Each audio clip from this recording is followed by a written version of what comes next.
Good evening, everyone, and welcome to the March 11, 2025 meeting of the Board of Education for Arlington Heights School District 25. Thank you to all of you joining us tonight, both in person and those joining us online. Before we begin, I want to share with you that this meeting is where the school board conducts its business and are open to the public. Because we are an elected governmental body, we can only take action by majority vote in a public meeting like this one. We welcome the public to listen and observe, and we have community input sections on the agenda if you have questions or comments on the business of the board. With that, I call the regular meeting to order, and Ms. O'Brien, if you would please call the roll. Neerman? Here. Jogi? Here. Scapalato? Here. Michael? Here. Faso? Here. Thank you, Lana, and please stand if you're able for the Pledge of Allegiance.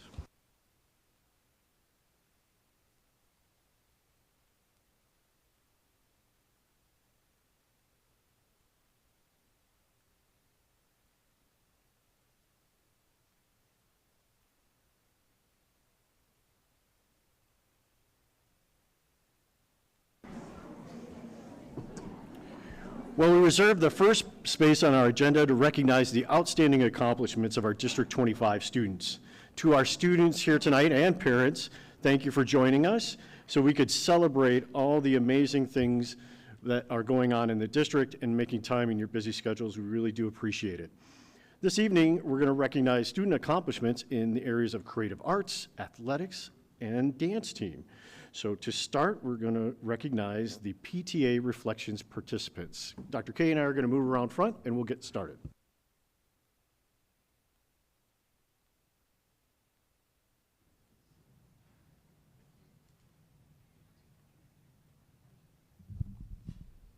All right. I love having a board meeting back in an elementary school. This feels really good. Great crowd, lots of students to recognize. I am Brian Kay, the superintendent here in District 25, and super excited to recognize 3 different groups of kids today. We're going to start with the biggest group, our Reflections crew, and we have a couple very special people that helped lead all of the instructions, the collection of all the reflections. So I just wanted to pass the mic over because I know she loves group speaking. Just to introduce herself, and I just wanted to remind you, for the kids, I think you already know, what was the title this year for Reflections? Do you recall? Accepting Imperfection. So with that in mind, I just wanted to let you know I am really appreciative of all of the work our Reflections crew has done this year. And I, for one, could have submitted quite a few entries for accepting imperfection. Oh, that's funny. It's even more funny as the night goes on. So let me introduce and welcome and thank all of you for being here, but really importantly, without the leadership of the Reflections, this doesn't happen. So if I could just take the mic, introduce yourself, and say hello, that would be great. Thank you very much. My name's Shelley Daly.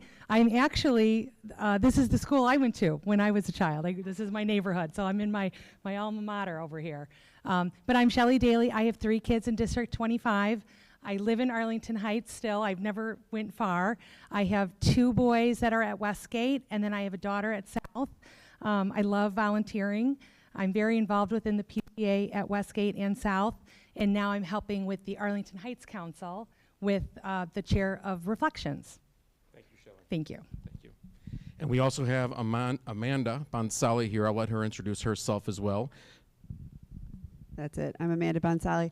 I'm the president of the Arlington Heights Council of PTAs. And Shelley did all the hard legwork here, so I'll give it back. And I know they have a couple positions open with the Council of PTAs, so if you're interested in standing up here next year, the opportunity is available. We accept imperfections. So let's start with recognizing the students from Dryden School. I believe there are 2 that are recognized, but I don't know if both are here this evening. So if you are an elementary student from Dryden, would you come on up? Yes, all right, I think I know which one this is. Let's give her a round of applause.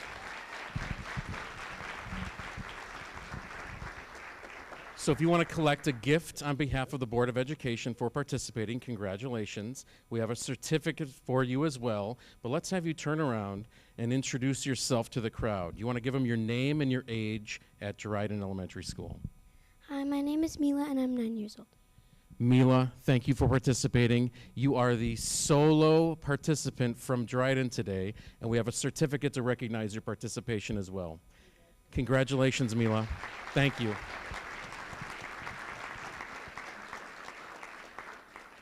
Mila, I'm going to ask you to do one more thing. You're like the rookie starting up here, the first one. I want you to actually stay.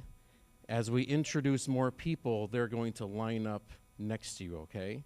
And then we'll do a picture at the end with everyone. Is that all right? Perfect. I appreciate your help. You got us started perfectly. We have 2 more students from Olive. If you know, you know. We have 2 students that are being recognized from Olive. I believe they're siblings. If you are here, come on up. Oh, this is fantastic. Come up and grab a bag. Come on over. We saw Mila do it, and she looked like she was so confident. I see the confidence in both of you. So if you wouldn't mind, share your name and what grade you're in at Olive. My name is Allie, and I'm in kindergarten. Thank you for being here, Ellie. I'm Joey, and I'm in 3rd grade. Joey and Ellie, let's give them a round of applause. Thank you for being here. I'm going to have you guys line up, but let's get certificates first. So we have Ellie and Joey. Congratulations. Would you guys mind standing by Mila? Awesome. And are you guys sisters? Oh, that's so sweet. All right, and now we have a large group from Patton Elementary School. So if you are here from Patton, let's have you guys all line up. We'll make sure you all get a bag. Yeah, sounds good. When you get a bag, go ahead and stand in line. We'll introduce ourselves, get certificates. I can see Mrs. Bonsali's nervous. She's going to give you the wrong certificate. So that's good. All right, make sure you get a bag, and then let's stand and face the audience. So let's spread out, Patton Panthers. Come near me. A little bit closer, perfect. Once they get settled, oh, I know that one. Fantastic. Let's keep taking steps to our left, so we don't block anybody that's previously been introduced. We're almost there, Patton Panthers. Keep coming. This is fantastic. I love that you guys are all here. All right, can everyone be seen? Perfect. So what I'm going to do is I'm going to start with you. You're going to start this off great. We're going to say our name and what grade we are in at Patton, okay? Do you want to hold the mic? You look old enough to hold the mic. My name's Sarah, and I'm in 3rd grade. Sarah in 3rd grade. Congratulations, Sarah.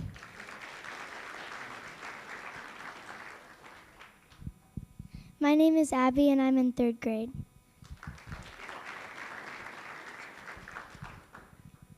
There is strategy to this pause. We have Abby in 3rd grade, and I know the next one's a little nervous, but I'm giving a little pause so they can get the right certificate, okay? So we're doing great. Thank you for your patience. My name's Caitlin, and I'm in 3rd grade. Congratulations, Caitlin. Are you ready?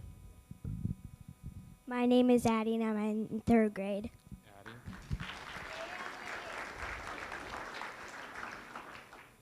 Addie, who's your teacher in 3rd grade? Miss Johnson. Would you tell her I said hello?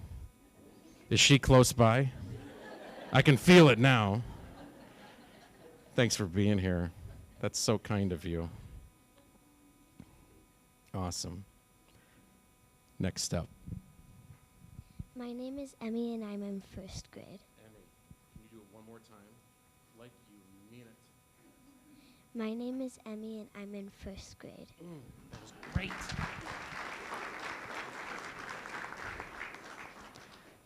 Emmy in first grade. Thanks, Emmy. This next one, loud and proud, my friend. My name is Joe, and I'm fifth grade. I'm in fifth grade.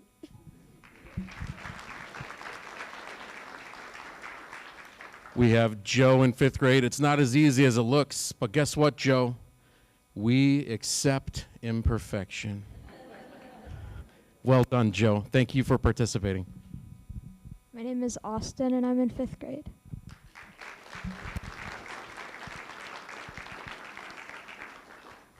Austin, thank you. My name's Olivia, and I'm in fourth grade. Very strong. Thanks, Olivia. Hi, my name is Lillian, and I'm in fourth grade.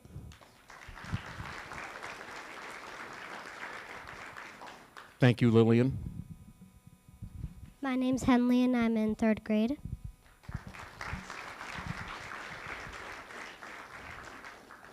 Henley, you did great. I really appreciate you being here and participating. I promise you in third grade, I never held a mic at a school board meeting. So congratulations to you.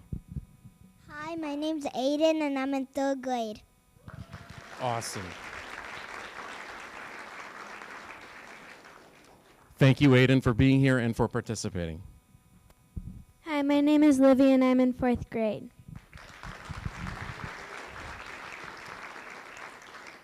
Livy, with the gusto that you grabbed this microphone, this doesn't feel like the first time you've held a mic in front of a group. Is that true or false? It is true. Well, you did great. Thanks for participating. Hi, my name is Greta and I'm in fourth grade.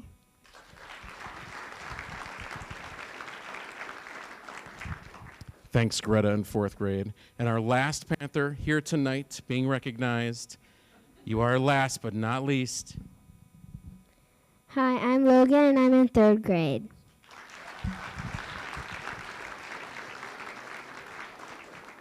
Logan, thanks for participating. How did we do on certificates? We got everyone? Great. So we have 2 more groups to go. What I'd like to do is get a picture with all of my Dryden, Olive, and Patton crew, and then I'll send you guys back to your seats if that's all right.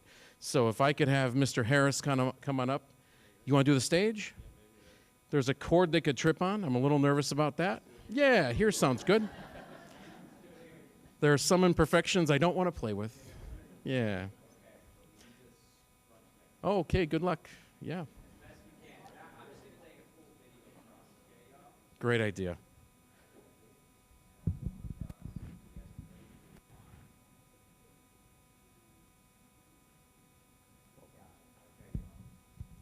One more round of applause for these students. Thank you, guys. You can go back. All right, and we will do 3 more schools to wrap us up. We have our 1 middle school participant from South Middle School, and I believe they are here. Is Addison here? Addison, come on up.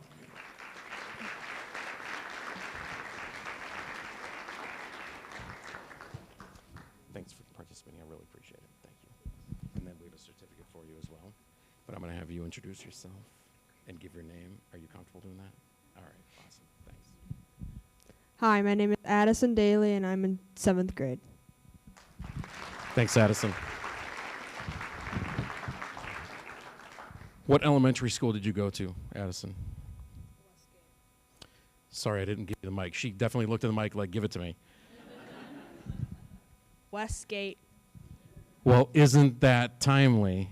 The next school we're going to recognize are the Westgate Wolverines. So if I could have you, Addison, stand right there to cue them up on where they're going to stand next, that would be great. So there are quite a few Westgate Wolverines. I'm hoping many of them are here. If you are a Westgate Wolverine and you're being recognized tonight, come on up and let's stand in a line.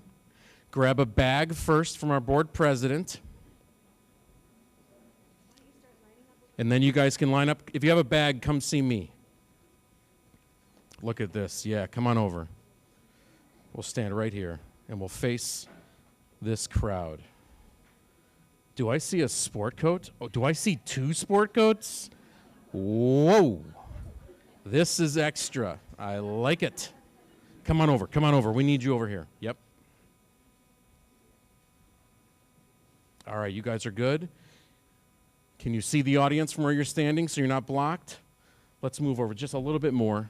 Give the Wolverines a little more space. Oh, we got some good ones. All right, so you know what's coming. Yeah? You're going to grab the mic. You're going to say your name and what grade you're in. Are we comfortable with that? Solid. My name's Aiden, and I'm in 3rd grade. Thanks, Aiden. My name is Tyler, and I'm in 1st grade. I love that you're celebrating for your colleagues. That's awesome. Thank you. My name is Emma, and I'm in 1st grade. I'm Casa, and I'm in kindergarten. I'm going to have her do it one more time just because I missed the first name. Could you do it one more time for me? Kasia. Kasia in kindergarten. Thank you so much for participating. Congratulations. My name is Scarlett, and I'm in 2nd grade. Thank you, Scarlett. All right, sport coats, make sure you face the crowd. Are you guys related? Well, that makes sense. All right, I want to make sure the crowd can see you, both of you, with your sport coats, okay? Here you go. Hello, my name's Gannon, and I'm in 2nd grade.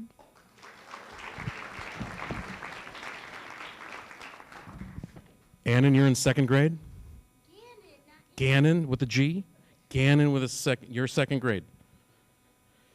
Okay. You are really tall, Gannon. Hi, my name is Cully, and I am in kindergarten. Well done, Kelly. Great job. Hi, my name is Charlie, and I'm in 3rd grade. Great job, Charlie. Thank you for participating. You ready? My name is Grace Powers, and I'm in 1st grade. Great job, Grace. My name is Nathan Alkin, and I'm in 2nd grade. Nathan, thanks for participating. Congratulations. My name is Ender, and I'm in kindergarten. Awesome. We have a couple more to go, Wolverines. My name is Imogen, and I'm in 3rd grade. Thanks, Imogen. My name is Savannah, and I'm in 3rd grade. Thank you, Savannah. You ready? My name is Hope, and I am in 5th grade. Thanks for participating. My name is Zoe, and I'm in 5th grade. Thank you for participating.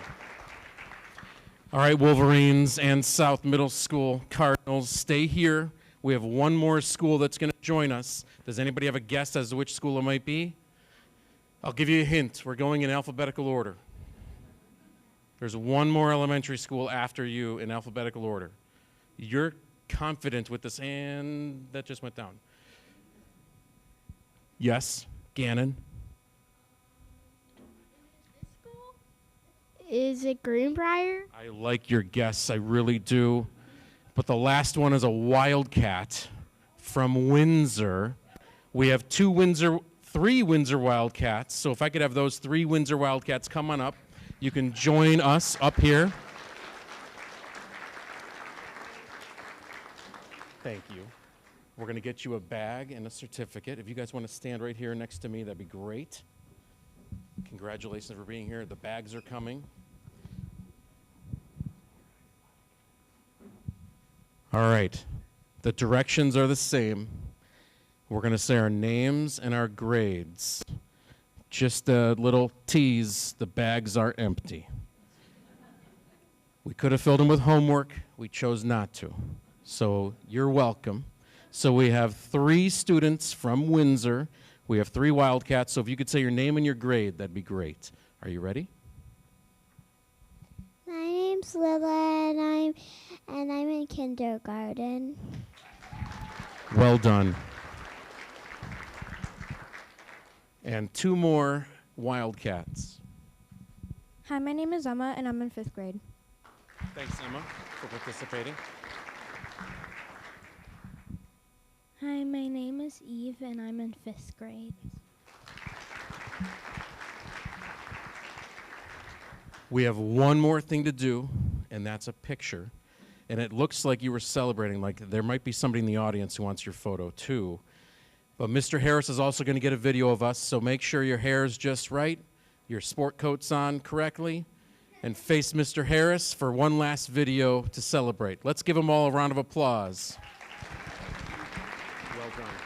Great job.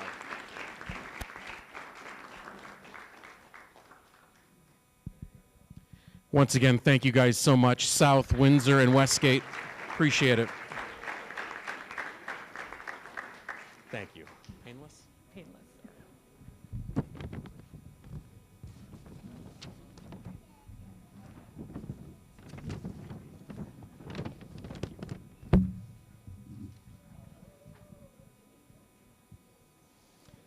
All right. Our next group that we're going to recognize, thank you, Reflections, one more time. I really appreciate your participation. Creative arts is a great avenue to pursue. We have 2 more groups to recognize, starting with the Thomas 7th grade boys basketball team. And I believe we have 2 coaches here as well. I believe Mr. Cush and Mr. Keller. I know they like microphones. Gentlemen, come on up.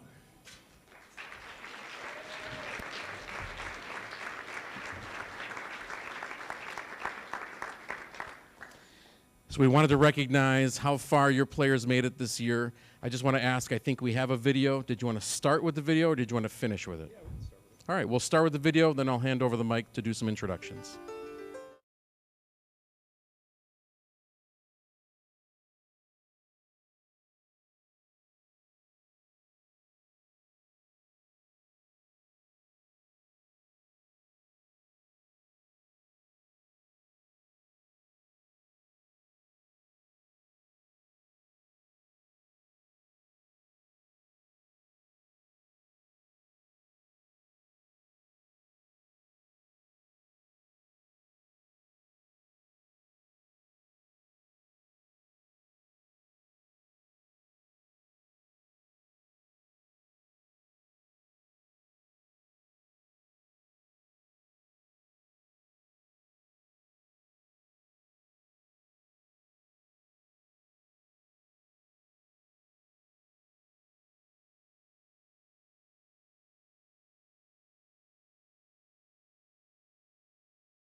So without further ado, Coach Cush.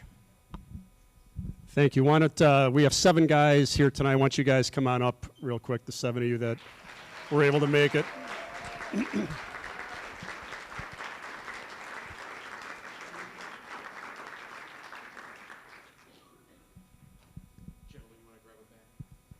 So sticking with Dr. K's theme, how about if you guys introduce yourselves and say what elementary school you went to? That'd be fun, right?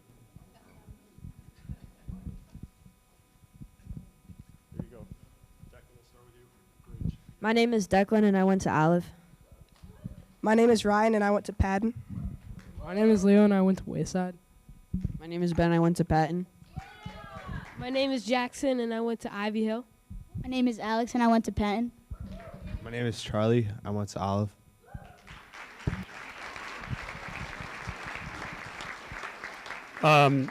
So real quick, just thank a couple people. Our principal, Lori Nomwitz, and associate principal, Greg Cadle, who are supportive of absolutely everything that we do at Thomas. So thank you for always having our backs. Thanks to the board for recognizing these guys tonight. We appreciate it. It's a pleasure to be here. Coach Keller, Dave Keller, coaches our 8th grade team and has been an invaluable resource to me throughout the season, so thank you for all you did. These guys are obviously a great basketball team, but even better group of guys, honestly, and their families that are here tonight. These parents are unbelievable, and throughout our state tournament run, the stuff that they did, I mean, they chartered a bus for us to take to Peoria for the state championship game. Organized food for the way there and back, decorated lockers for the kids, got some sports celebrities to record videos to wish these guys good luck in the state championship game. Just unbelievable stuff. So it's no mystery as to why these guys are such great kids. They have great families. So, and the one good thing about coming in second place is it gives them something to shoot for next year. So congratulations, guys.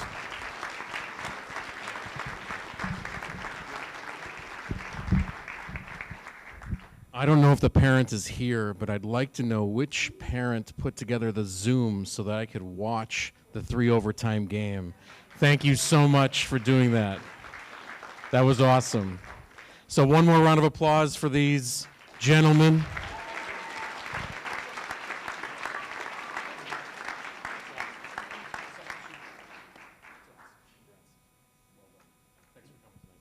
One more round of applause. Thanks, gentlemen. Really appreciate it.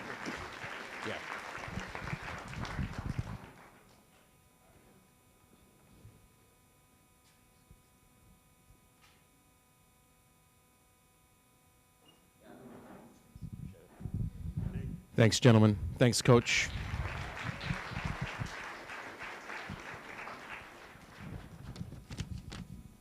And last but certainly not least, with the presentations of recognition, we have our Thomas dance team that ended 5th in state.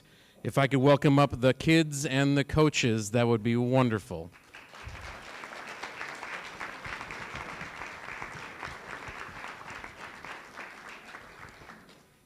Sometimes as students are coming on up to be recognized, I will ask if there's an interest in doing a display, but I don't want you to hurt yourselves tonight. You may not have stretched in preparation, but congratulations on making it 5th to state. What a huge recognition and honor. I'm going to pass it off to your coaches to say a couple words. Thank you for being here tonight. Thank you. Hi, everybody. My name is Gabby Malarchuk. And I'm Riley Wharton. And we wanted to, again, kind of follow the template here and have the girls introduce themselves, the ones that could make it tonight. I'm Sophia. I went to Olive. My name's Maya. I went to Ivy Hill. My name is Aisley. I went to Ivy Hill. My name's Grace. I went to Patton.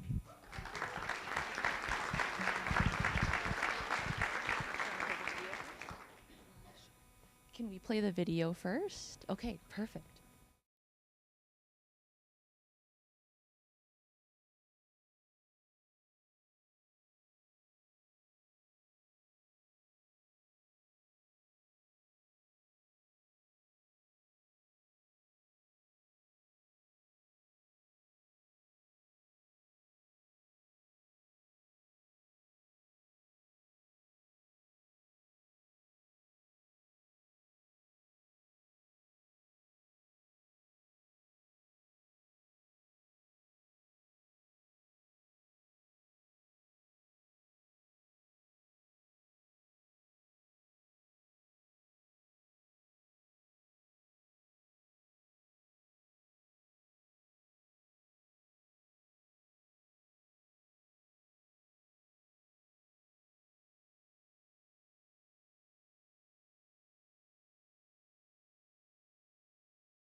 Let's hear it again for Tom.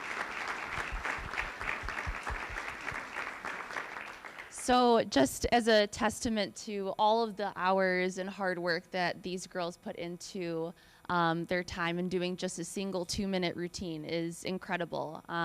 This was our debut of doing this, the first time going to state, even going to the competition to qualify for state. So this was a really big accomplishment for us and for the team, and we're just super, super proud. Riley's gonna talk a little bit about what the girls did throughout the season, but yeah. Yeah.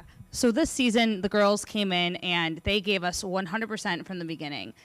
We had our tryouts at the end of September, and it was a competitive tryout. And then we went to Universal Dance Association camp, which a lot of competitive high schools and colleges go to. And so our girls had the opportunity to go to that and to learn from some great teachers. We also engaged in philanthropy this season. We helped out with different things at our school. And then they were also leaders for the Junior Spirit Squad Clinic, where actually some of you guys might have been. We had 80 K-5 students come, and they were leading and teaching dances, and our cheerleaders were also involved in it, so that was a great event. They got to perform at home basketball games. They were in our school variety show. They really are like a shining star at our school, and we're so, so proud of them. And at the regional competition in December, we got second out of 12 teams, and then we made it all the way down to state, and we got top 5, which, like we said before, going down, making the debut, and getting top 5, we couldn't be prouder.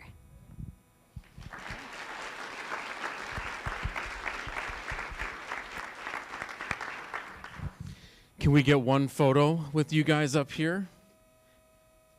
Thank you for being here to participate and be celebrated.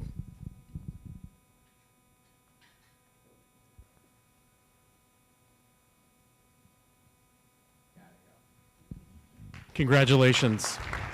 Thank you.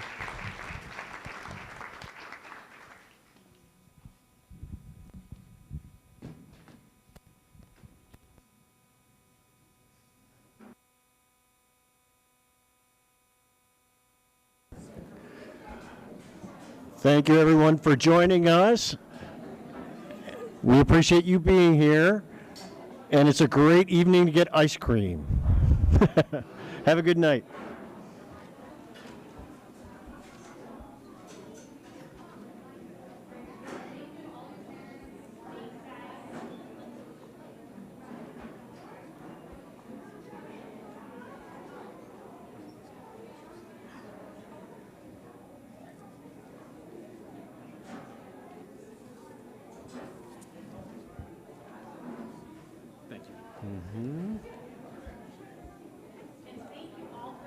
Riley, Gabby, Thank you. Appreciate it.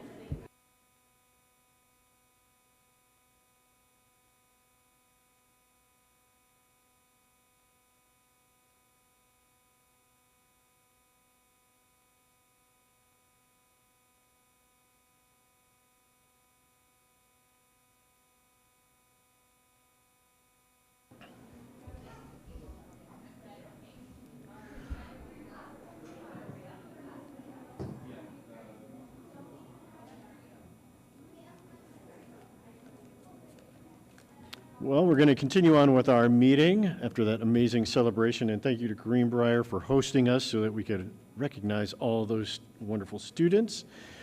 Our next portion on the agenda is board communications, and so this is where I'll look to my colleagues and ask any updates that you'd like to share tonight.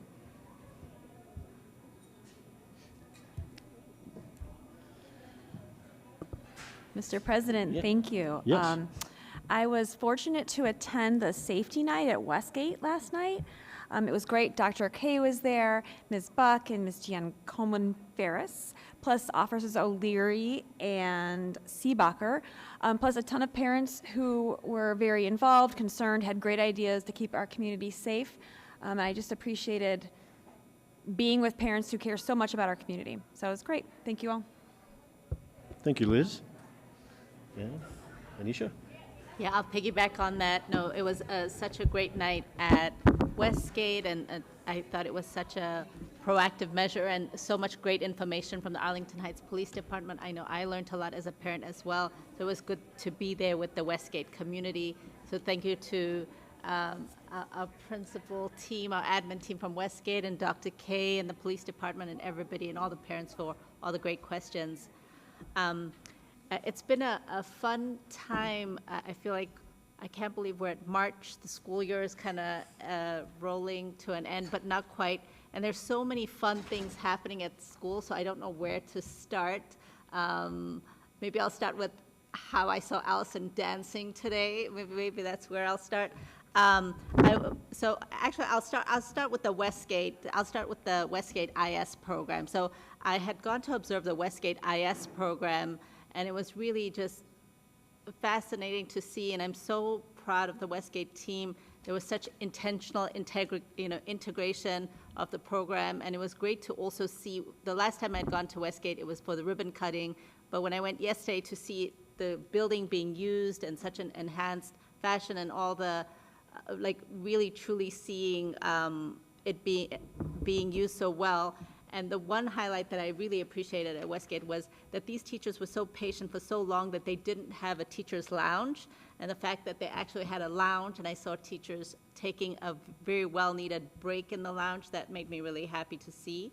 So yesterday was a Westgate kind of day with the safety meeting in the evening. I also was fortunate enough to attend the Greenbrier Early Childhood Program and get to see the Family Fun Day, and all these parents who had come to the Family Fun Day, lots of grandparents from our community. I'm so proud of them. I was thinking to myself, when I'm a grandparent, I'm not sure if I'll be in the schools and so busy with the little ones, but a really great day. So I so appreciate the Early Childhood Program at Greenbrier. And now I'll talk about the PTAs. The amount the PTAs do in our schools is above and beyond, and like Dr. K just said, a little bit extra. We have such amazing PTA people.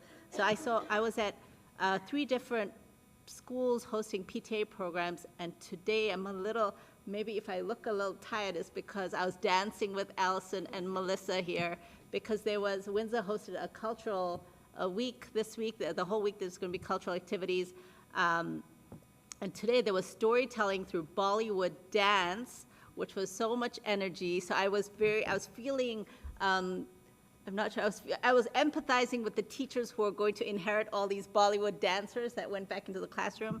But it was really great, very powerful. And this guest dancer, storyteller who came and held the attention of the whole school for a whole hour, and they were up and about dancing, and everybody was super engaged. And Allison was dancing. Maybe she'll show us later on what Bollywood dancing is all about. And it was really great to see that. And thanks to Melissa, our PTA president at Windsor, who was there with her partner, Suchi, the lead PTA organizer for this event happening throughout the week. So a lot of work has gone. And so I know board members were really excited to come to the cultural night on Thursday at Windsor. So many of us will be there, along with other things happening. And of course, PTA organizes Dryden PTA Dance Party. Just fascinating to see the building again in use. The large gym was being used, so that there were about 500 folks at the PTA dance party, right, Gina? And it was split up in half, because when I was, as a Dryden parent, the gym wasn't as big, so they couldn't do that. But this time it was split, and they put the border in so that one side was a quiet sensory portion, and the other part was the loud dancing portion. So it was, everybody was accommodated for. It was a really fun night. I was there as a volunteer, but I think I was having too much fun to be volunteering. So I tried to do both. And the Olive PTA hosted a family fun night with a champion Olympic biker who was there, who told great stories. I know he goes from school to school. And I love that these PTAs have these guest speakers, and that these guest speakers, because of the Arlington Heights Council PTA, they learn about all these different amazing programs and outsourcing it to these different speakers. And so these speakers have gone to these different buildings, which is nice that they're sharing and learning from each other as well. So it was fascinating to see.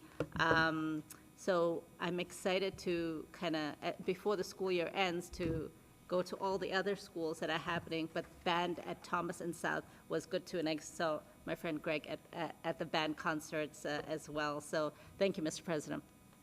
Yeah, thank you, Anisha. Any other updates? Maybe, Mr. President? Yes, Kevin. Last Tuesday, I was fortunate to attend the Illinois Association of School Boards North Cook Division meeting, along with President Scapalato, Vice President Jogi, and Dr. K.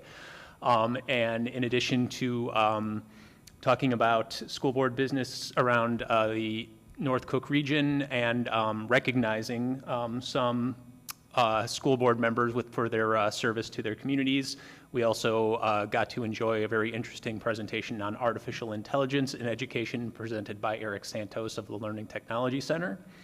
And I could be getting the terminology wrong, but if I remember correctly, I believe Member Cerniglia and Member Jogi were also recognized as newly distinguished, is that the correct term, board members for the North Cook Division. So I just wanted to acknowledge that and say it was a really interesting and informative evening. Thank you, Kevin. I'll round out the updates and just share, since we last saw each other in February, it's been a musical month in terms of what I've seen around the district. I saw the Olive Patton Thomas Band concert on the 18th of February, the Thomas Solon Ensemble on March 4th, and then, which was fitting because if you don't know, March is Arts in Our Schools Month, and it was great we did get to recognize some of our students and their creative activities. The two others events I got to in the last month, one was the Westgate Variety Show, and that was on Friday, February 28th. And let me tell you, that thing was off the hook. It was packed. Like, you just met wall-to-wall people in their commons. And I brought the program because the names of the groups were just amazing. So to lead off the evening, it was the Kings of Crash. And then later in the program, we had Mellow Cello. And then you might see a theme in these next two names. We had the Stomping Wolverines, followed later on after intermission by the Imagine Wolverines. And it just went on, and all kinds of events, dance, soloist, piano solo, you heard the cello group. And so what a great way to let those students shine, both in groups and as individuals. And then just 2 days ago, Sunday, March 9th, I was at the Music for Youth concert, which we all know is just a fantastic collaboration between a parent-run organization, some fine music teachers, and our district. And that event always is so rewarding. That's not the right word, but just amazing to see. I mean, it's an hour-and-a-half concert. It's so smooth.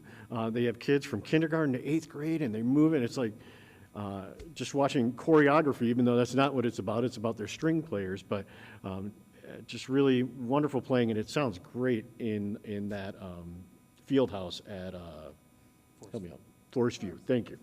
So very musical visits in the last month. So thank you. All right, and thank you everyone for all your updates. So we are at the community input portion of the agenda. If a member of the public wishes to address any item on tonight's agenda, we ask that you please complete one of the blue forms. Sorry? Sorry, Mr. President. Do we need to do EdRed totally, and IASB and NSSEO? Well, we are not at the community input portion, and I'm sorry for that. We accept imperfections here in District 28. So thank you. I don't think you realized. Was that a Freudian slip or was that intentional? It was good. It was good. What a night, everybody. Kevin, you want to take up EdRed? Thank you, Mr. President. For all in attendance from districts 25, 28, and any other districts. So on Friday, March 7th, I attended the Zoom-hosted EdRed meeting for the month of March. Many topics were discussed, so I'm going to try to be selective about what I share. Stacy, please chime in if there's anything that I don't cover that needs to be brought up. First off, they had a guest speaker, Eric Stroger. Do I have the name right? No, Dana Stroger, excuse me. The Executive Director of Legislative Affairs for ISB. And he shared a lot of information. I think one of the most interesting topics is he was talking about how there are many attempts within the state to streamline the process of prospective educators to become licensed educators in the state of Illinois. One example is the possibility of giving teaching assistants credit toward a teaching license given the amount of years or the amount of time that they've put into their time in classrooms before earning their educator's license. They also talked about streamlining some testing requirements for SLPs, social workers, psychologists, by removing the content knowledge test for those roles. So in other words, they wouldn't necessarily need to be tested on areas of academics if that's not where they're going to be focusing their work with students. They also talked about partnerships with community colleges, potentially allowing community colleges to partner with universities and state colleges to help students get their professional educator license. They also talked about developing a new performance assessment for teachers once they become educators. So there's a lot of ways that they're trying to address the teacher shortage in Illinois. Let's see, like I said, I'm trying to be selective because they covered so much at this meeting. Bridget Peach of EdRed shared that as of last Monday, there had already been 1,800 bills assigned in the House, which she shared with us was twice the usual number for this time of year in a legislative session, and 900 of those tracked bills are related to education in some way. She shared information about some, the EdRed term is hot bills or bills of interest. One of them is about the use of emergency third-party contracts by districts. That could involve contracts for bus companies. It could involve contracts for people doing assistive technology support for districts if they don't have an in-house person doing those types of roles. Basically, it redefines the term of an emergency because after 90 days, entering a third-party contract during a designated emergency, the union has to approve renewal of said contract, and they want to make sure that that doesn't negatively impact students having access to the services that they require. Another one, House Bill 1891, would require computer science instruction as a course for all high school seniors to graduate from high school. There's a big concern around that because if you have high school children or if you've worked in a high school, you know that the requirements that already exist are quite extensive. It can be challenging. So they're talking about possible ways of allowing middle school credits in computer science to transfer up to high school, which they shared would be an easier lift in consolidated or K-12 districts than it would in a K-8 and high school separate district communities such as ours, but it's something they're looking into as well.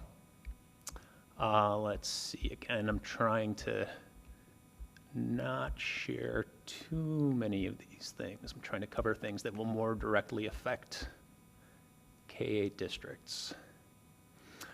They are still talking about the schools as polling places topic, and I know that that's something that we've addressed here in Arlington Heights, but it's something they're still trying to address at a county and state level as well. And they are still looking into the possibility of various bills that have been proposed of banning cell phones, and you may have heard recently that Governor Pritzker has expressed that he is in support of a cell phone ban in schools. EdRed is eager to hear from board members, administrators, so if you have thoughts or input on those topics, they do encourage you to contact EdRed or to contact your legislators.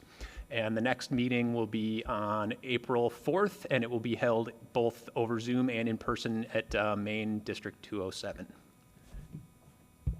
And now I'll hand it over to Stacy if there's anything that I missed. No, only that March 21st is the end of the House and Senate legislative filing season in the state, so they said we may see a lot of activity going on, and we may see some alerts coming to us to quickly act upon some proposed legislation, so just to beware. Thank you, Kevin and Stacy. And now we'll go to our IASB report. Anisha. And thank you, Mr. President. You know, we here at our board at District 25, we really lean on the fact that a board that learns together leads together. So we have, of course, the Illinois Association of School Boards, but that's led by a national organization called COSBA, and the COSBA conference is coming up, and so board members will be attending that conference, and the theme of the conference will be Education for All, Bridging Gaps, Breaking Barriers. So we'll be heading out on the 20th of this month, that weekend of learning for the board. So we're looking forward to share with the community what we've learned. And then also, we like to share what we're doing here in District 25. So we kind of put our heads together and put a proposal in for the next IASB conference, which is happening in November. And we were bold enough to put a proposal together titled Governance Greatness, because we're so proud of our effective governance. And so governance greatness, building trust, shaping culture. So cross your fingers and wish us luck that the proposal gets accepted. But we're really proud of what all the little things we've been doing to build culture, and a positive culture and climate of top down, from the board down, cascading through our whole organization in District 25. So we're really proud of what we're doing. We want to share and learn. So that happens in November, but we start prepping now, and LADA gets us into shape from now to get organized for that conference in November. So we'll be ready by then. Thank you, Mr. President. Yeah. Thank you, Anisha, for that update. And now we'll look at NSSEO, and Liz, please. Sure. So my plans for what I was going to present tonight have changed a little bit because our timeline has changed. So what I'm going to do is give you a little bit of background, and then next month I'll have a little bit more information to share. Currently, the NSSEO board structure is a governing board. So I represent our board on that board, and one member of each member board sits on that board. Gina, I think you were this in the past. So what we've been talking about amongst the governing board members and also the superintendents and admin is actually creating a two-tiered board system. So we would have a governing board, which would remain one of us, and then an operational board, where Dr. K could go to that, Stacy could go, Diane, whoever would be best. And what I thought I was going to bring tonight would be the split responsibilities of the two boards. But at our last NSSEO board meeting last week, there were a lot of questions that looks like we need some more discussion. So there will be a committee of the whole meeting on March 31st at 6 p.m. Everyone is welcome to kind of go through and hash out and really make sure that we feel great about the two lists. I'm supportive of these two boards. Basically, what we talked about is it'll enhance and promote deeper conversations about how we can serve our students at the superintendent level. Everyone will get to see how students are being served at the admin level. Our communication will be more consistent. And then it'll make our NSSEO students more a part of our home district, with our superintendent, Dr. K, advocating for them. So we're moving in the right direction. It's just taking a little bit longer than we originally thought. If any of you would like to join me on March 31st at 6 p.m., I would welcome friends. And hopefully in April, I will be back with the proposed structure. I know Dr. K has been attending meetings. I don't know if you have anything to add at this point, or if you want to wait until we're ready to launch. Yeah, thanks, Liz. I'm not sure of the location exactly yet. I will update you as soon as I know. I think it depends on how many people I think are going to be there. I appreciate you giving the board a preview as to what is coming, and that is the proposal out of the strategic planning process that they had, that they would add an operational board. I recognize there are some details that are still being worked through, so I know there's an operating document for what it could look like, but the committee will, I believe, redefine or refocus all of the details that the governing board will operate with and the operational board. So I'm excited to see the outcome of the committee work, but I appreciate all the time that you're dedicating to make this happen, and we value significantly NSSEO and all of the work that they do for our students. So this partnership of member districts is critical. So it's not about NSSCO not doing what we want. It's about member districts being more involved in supporting the work that NSSCO is doing. So I appreciate you representing us on that committee. Thank you. Yeah, thank you, Liz, for that update. Well, now we have arrived at that time in our agenda where we set aside for community input. If a member of the public wishes to address any item on tonight's agenda, please complete one of the blue forms provided on the table and hand the card to Lana O'Brien. Please note on your card if you wish to speak now at the first community input opportunity, or if you wish to speak later, should we have a second community input opportunity. We do have a speaker this evening, so I will share with you that the opportunity to speak to the board is provided for members of the public who have a comment to make about the business of the board. The board appreciates hearing from stakeholders and values your thoughts and questions.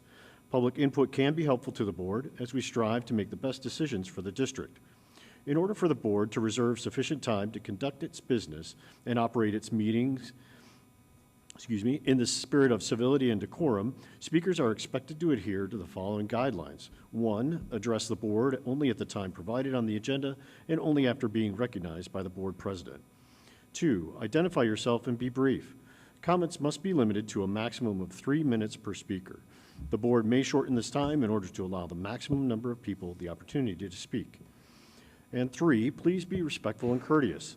The board requests that you not make statements that are personally disrespectful or condescending to members of the board or staff.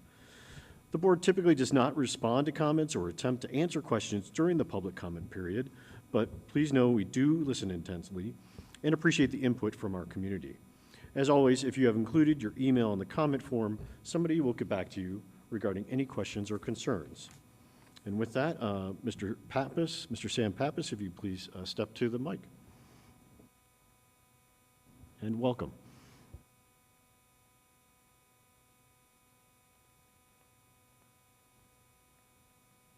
Good. Good evening, everyone. Just have a couple of topics tonight I'd like to discuss. One was brought up during the last board meeting. It's Vision 30. And as you know, the Vision 30 report outlines public education reform in Illinois, but it doesn't address a core issue facing students, reading proficiency. It also lowers standards for students and threatens to muddle the understanding of students' progress. And for that reason, I strongly recommend that the board do not implement Vision 30 or any of its recommendations. As I mentioned, Vision 230 lacks needed literacy reform measures. As you know, there's a literacy epidemic facing Illinois students, especially young Illinois learners. For spring of 2024, only 31% of third graders met proficiency standards on the Illinois Assessment of Readiness. That was for spring of 2024. Now, looking at District 25, as I mentioned previously, math proficiency for IAR for 2024 was only at 51%, and for reading, it was slightly higher from last year at 63%. But again, I mean, these are pretty low scores if you look at it from these benchmarks. So what does Vision 30 try to do? They're trying to lower proficiency benchmarks for students. So if you can't increase test scores, just lower the benchmarks and then everyone's happy. That's not what we want. So rather than addressing literacy, the Vision 230 report calls for reforms to the way Illinois assesses student achievement. Specifically, it recommends lowering the proficiency benchmarks for students rather than investing in measures to increase the percentage of students meeting current standards. And again, for those reasons, I don't think Vision 30 is appropriate for District 25.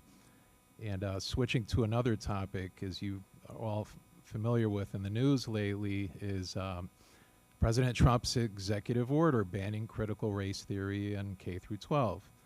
As you know, President Trump signed an executive order banning the teaching of critical race theory in K through 12 schools, a move his administration says is aimed at refocusing American education on fundamental subjects such as math and reading. Schools that continue CRT-related lessons risk losing federal aid. That's the key. We don't want to risk losing federal aid for District 25. And remember, this is federal law. Federal law is supreme under the Constitution over state law.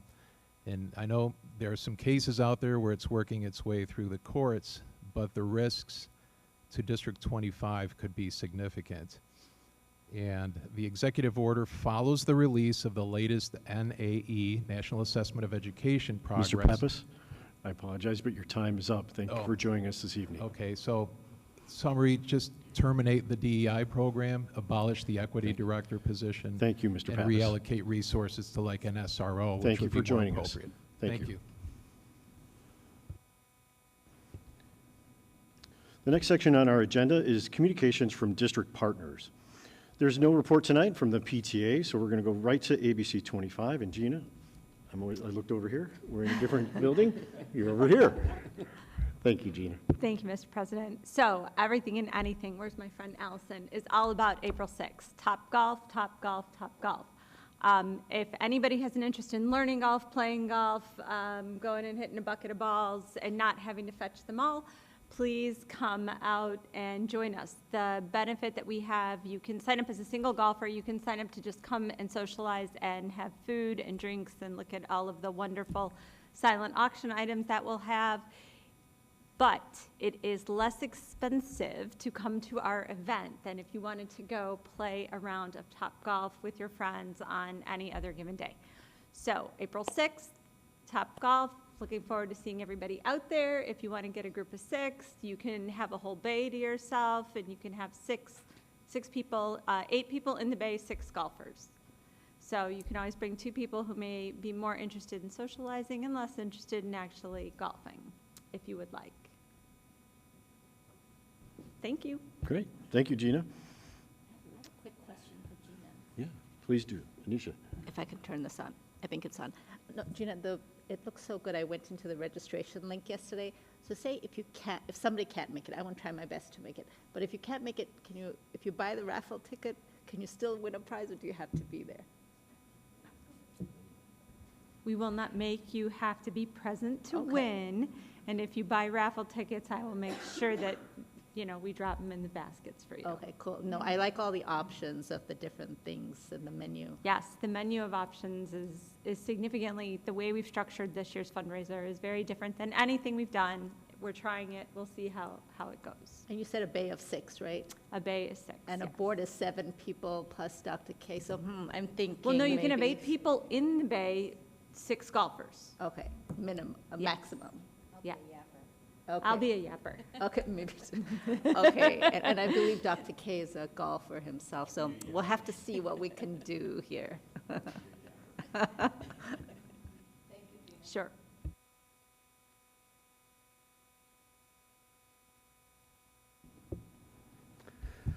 All right, and so now we're at the ATA report. Allison Berg, we invite you to come on up and share this month's update.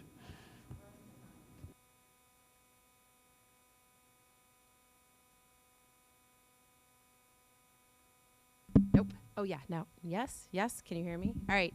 Good evening. Thank you for allowing me the opportunity to share some awesome things going on around the district. I would first like to highlight a little ATA news. Thank you to our administration for some great discussions and collaboration to come up with an MOU that both sides are happy with regarding our bereavement in our contract. We so value the collaborative relationships that we have with our administrators and our board members alike. So thank you for that. In other news, the instruction program at Windsor went on a field trip to Sunrise Lake. The K-1 crew visited the sensory room, saw bottle rockets, played mini golf, used rain sticks, met animals. Waffles the chicken was a favorite to see there. There they are. Did I do that or did somebody else do that? I don't know if I'm pressing it or not. Okay, there's Waffles the chicken. With the help of one-on-one TAs on the field trip, students used real golf clubs and hammers. Students saw chickens, 2 of which were hatched at Hersey High School, a hedgehog, a snake, Madagascar hissing cockroaches, turtles, bearded dragons, and a hermit crab. It was a good time and a great learning experience had by all. That looks like Waffles right there. And here's some other pictures of the bottle rockets and some other fun activities that those students had. All right. At Olive, fourth graders had a former Olive Mary Stitt principal, who you may know by the name of Dr. Becky Fitzpatrick, join them for a special kindness afternoon. Dr. Fitzpatrick shared a special book about kindness, being their superpower that everyone has, and then they took the time to make a mural to display the fourth grade hall to share with others on how they too can activate their kindness superpower and change the world by one small act of kindness at a time. So this is the book, and here's some of the students hard at work and the mural in the fourth grade hallway. Fifth grade students at Windsor have been busy with their kindergarten reading buddies, working on absolute value in advanced math and studying about Revolutionary War newsmakers. And here's some pictures of those Revolutionary War newsmakers, and of course our fifth graders with their kindergarten buddies. As part of Windsor's Be Unique celebration in April, kindergartners from Windsor will be partnering with the Metropolis School of Performing Arts to engage their voices, bodies, and imaginations by acting along to the story Giraffes Can't Dance. Metropolis leaders will have the students uniquely express themselves as they interpret the story and learn that just like the animals, they are special and unique in their own ways. On February 28th, this is fun, Patton held their 4th annual Math in My World Day.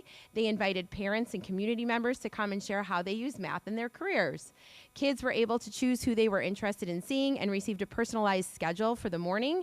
An extra special speaker attended this year, longtime District 25 icon, Jim Grant. So what a fun day for Patton students, and there's some of the parents or the volunteers who came to the school. Very cool opportunity for those students.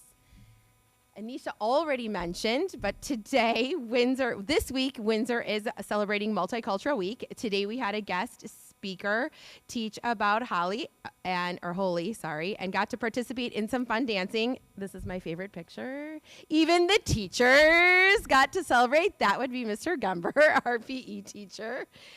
Even the teachers had fun. Students were also busy learning about different cultures in their specials classes. So this week, students are learning Filipino dances, a Mexican hat dance, Chinese ribbon dances, an Indian game. In music class, they're learning Mexican folk dances, the Hawaiian study and history of the ukulele and learning to play it, the Moroccan folk songs and African drumming games. In the LMC, the focus is on foods and literature from different cultures. In art class, students are learning about the Mexican holiday Day of the Dead, and they're creating sugar skulls using clay and drawings of a sugar skull to go with it. Intermediate students are learning about the purpose of Native American dream catchers.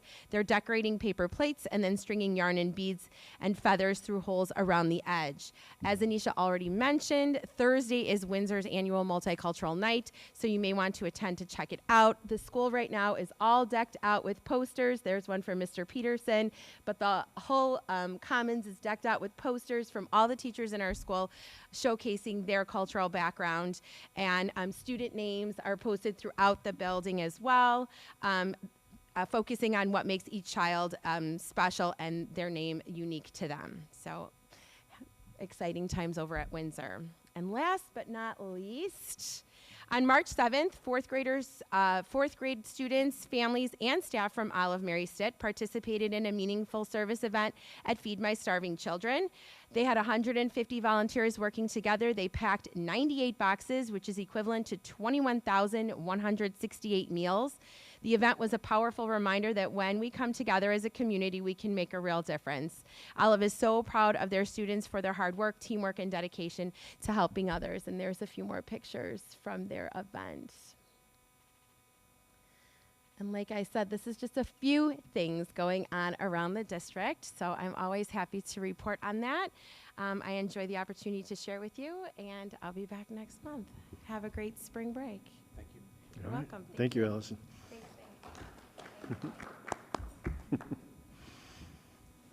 Our next agenda item is the consent agenda. This is an action item. Can I have a motion, please?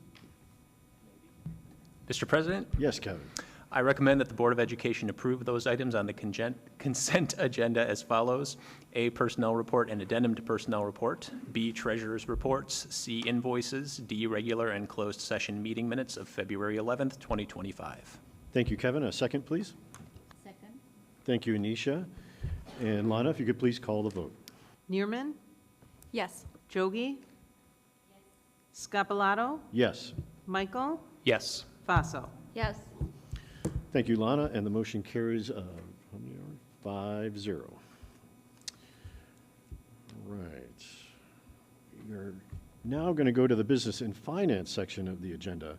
This is also an action item for the student fees. Can I have a motion, please? Mr. President. Yes, Kevin. I recommend that the Board of Education approve the student fees for the 2025-2026 school year as presented.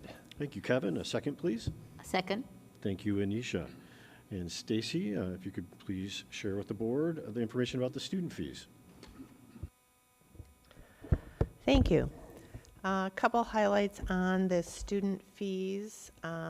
Just kind of going down in order, we are recommending that we continue to increase the transportation fee for paid riders at the same rate that our contract cost with the bus company is increasing, which is 5% for next year. In terms of our lunch program, lunch fees, as you're aware, we have some guidelines from the National School Lunch Program that we have to meet a paid lunch equity target. So there is a formula to do that our Director of Food and Nutrition Services, Cindy Voss, manages for us. And based on our differential from that target, we are proposing a 25-cent increase in the elementary lunch, and then as well as the middle school lunch, and then an increase of 10 cents in our milk pricing. And that will get us back in line with the current paid lunch equity target, but just so you're aware, that increases every year, so we try to accommodate so we don't have to make an adjustment every single year and try to do it every other year or every 3 years.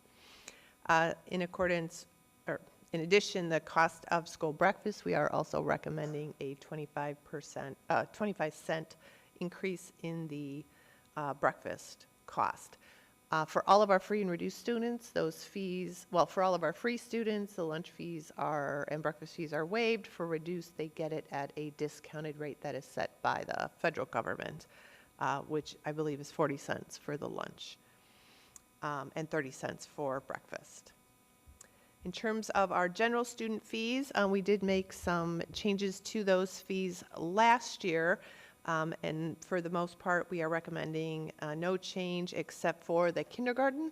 Last year was the first year of our implementation of full-day kindergarten with some of our literacy programs, our new literacy program curriculum, but going in now this year with the full-blown cost, we are recommending an increase because kindergarten is now also having access to science and social studies curriculum that they haven't in the half-day program, and in addition, the full-blown cost of the new literacy program that aligns them now into this matching the cost of the grades 1 through 5.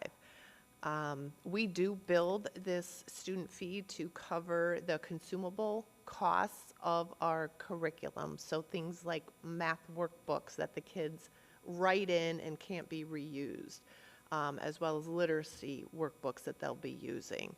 So it's truly built around those things that are the consumables that are dedicated on a student-by-student basis. And then we are recommending an increase of $5 in the middle school participation fee.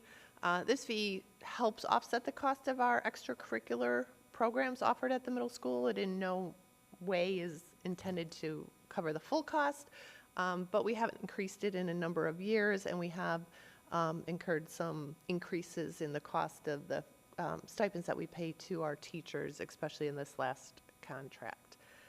So see those fees there. And then in terms of our other fees, we do base those on our actual cost for things like gym shirts, gym shorts. So we just, those are based on our expected costs for next year, which will remain the same except a $1 increase for the graduation diploma fee. And then our children's circle tuition is for our general education, early childhood kids that are in the shared classroom with the special education students.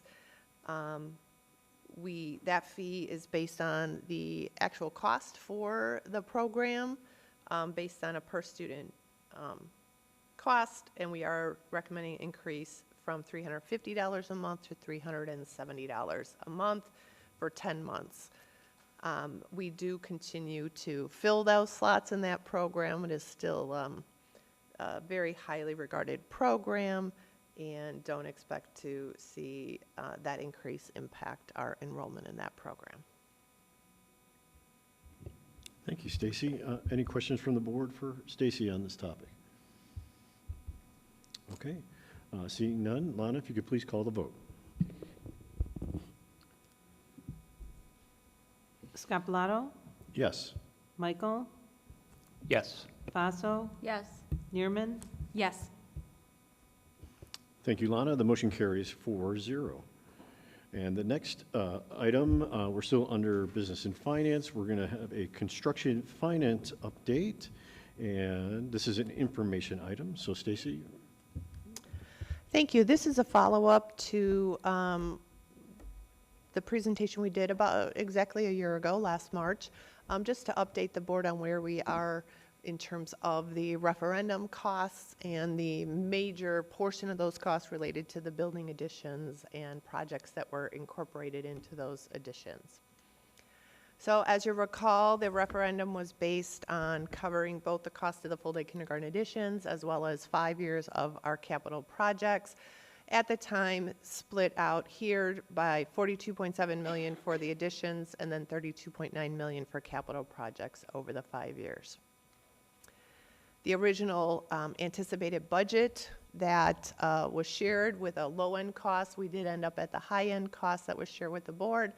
And if you go back to 2022, you'll see, and even last March, these numbers were the original budget for what we anticipated in the beginning of the referendum. This chart, and I guess it's kind of hard to see, but this chart reflects our actual costs all the way through March, and we have closed out the Phase 2 project, which was Greenbrier and Windsor, and we are very nearly closed out with Phase 1. We're just, Ryan Schultz and I are just working with the architects and the construction manager on the finalization of the unused allowances, and which then builds into finalize our construction management fee and our architect fees. So I don't anticipate significant changes from these numbers, but they are not 100% closed out right now. So let's see, in May of 23, the board had awarded contracts for Phase 1 of $42.4 million, and then in June of 23 for $6 million, which totaled $48.5 million in awarded bids. These bids also included a number of projects that were part of the capital projects plan that made sense to move into if we were going to have major construction going on in 6 of our schools, especially Westgate, to move projects that might have been further out in our capital projects plan, move them forward to, since we're going to have plumbers on site, contractors on site, get that work done earlier and save some money from mobilization costs of trying to then have them come back in the future. Let's see. Okay, you can see in the change order column, those were, for example, in construction management fee, that was the offset that we got based on the Phase 2 closeout. So the original construction management fee that was part of the bids was reduced by almost $28,000 based on the final cost of the Phase 2 projects. And you can see down below where the change orders for the projects are to date. Again, Phase 2 is completed and closed out. Phase 1, we are still finalizing those numbers. This chart here shows in summary the actual total bids awarded and then the total all-in costs. And you can see that the budget was $42.7 million total all-in. For the full-day kindergarten additions, we ended up about $45.4 million with a differential of $2.7, which really represents the addition of the costs associated for the additional work. So the construction manager fee, the architect fee for the additional work that was brought forward. It's inclusive of those costs as well as the cost of the additional pad and gym, which was never part of the original scope.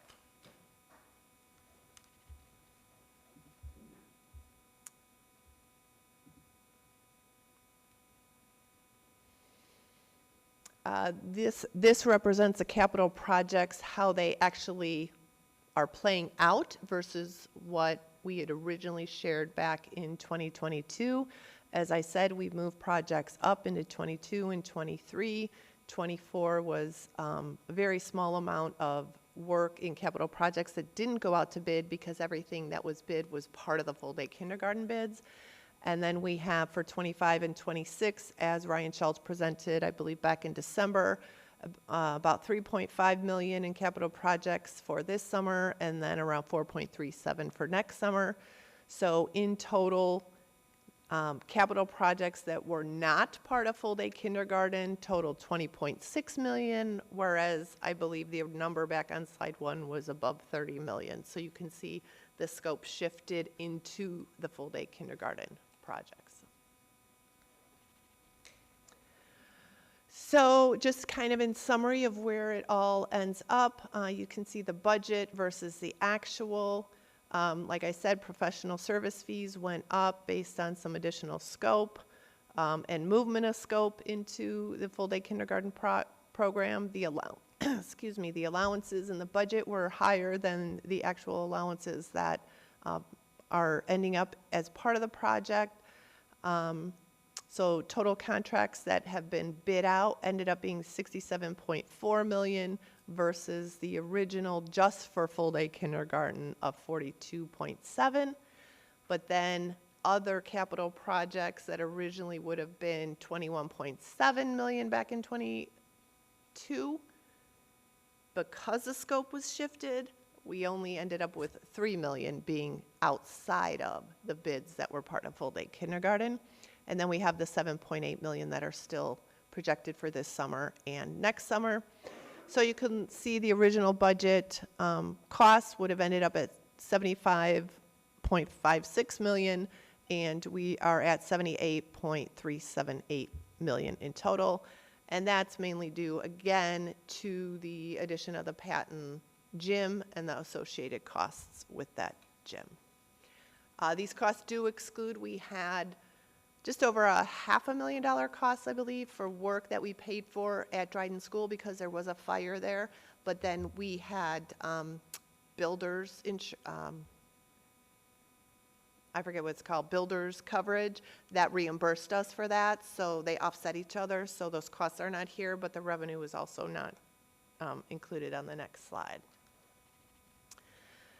So we have $75 million that we received in bond proceeds. We received $3.9 million in interest on the bonds. However, we will have to pay back $900,000 of that due to arbitrage because at the time we sold the bonds, the interest rate we're paying on the bonds is lower than because interest rates rose over the last couple of years. We were earning more interest on the proceeds, and because they're tax-exempt bonds, you're not allowed to do that. Under federal government rules. So we only can earn just over $3 million on the bonds based on the rate we're paying on them. So we'll have to rebate that money. However, we do get 3 years to rebate it. So I have filed to keep that money for 3 years and continue to earn interest on it, because that interest we get to keep. So we'll pay that back in a couple years from now. We have the school maintenance grants for last year, and then we filed again for this year, and we're awarded that. And then the DCEO grant, which covered a portion of some work at South Middle School. So we have received through March $78.2 million in proceeds associated with the referendum, and $15 million in bonds that we just sold, the last portion. We will invest, actually it's already been invested. We received those proceeds on March 5th, and based on a cash flow schedule, they've invested it out, and we're projected at $281,000 in additional interest over the next couple years as we spend down those proceeds. So we will end up at $78.5 million to cover all the costs associated with the referendum. So 78.5 in revenue, 78.378 in expenditures. So fully within the budget of the referendum and fully covered costs associated with the revenues of the referendum. And that's all I have. Thank you, Stacy. I'm going to ask my colleagues if we have any questions, but I think the term is you buried the lead, because right there at the end you said it. We had proceeds and interest, and those two things, and the expenses are matching, and that's a great story. So thank you for the time and energy you and your team putting this together so we could understand where we're at today after that referendum and the support of our community. So this is where I'll look to my colleagues. Any questions or clarifications that the board would like from Stacy?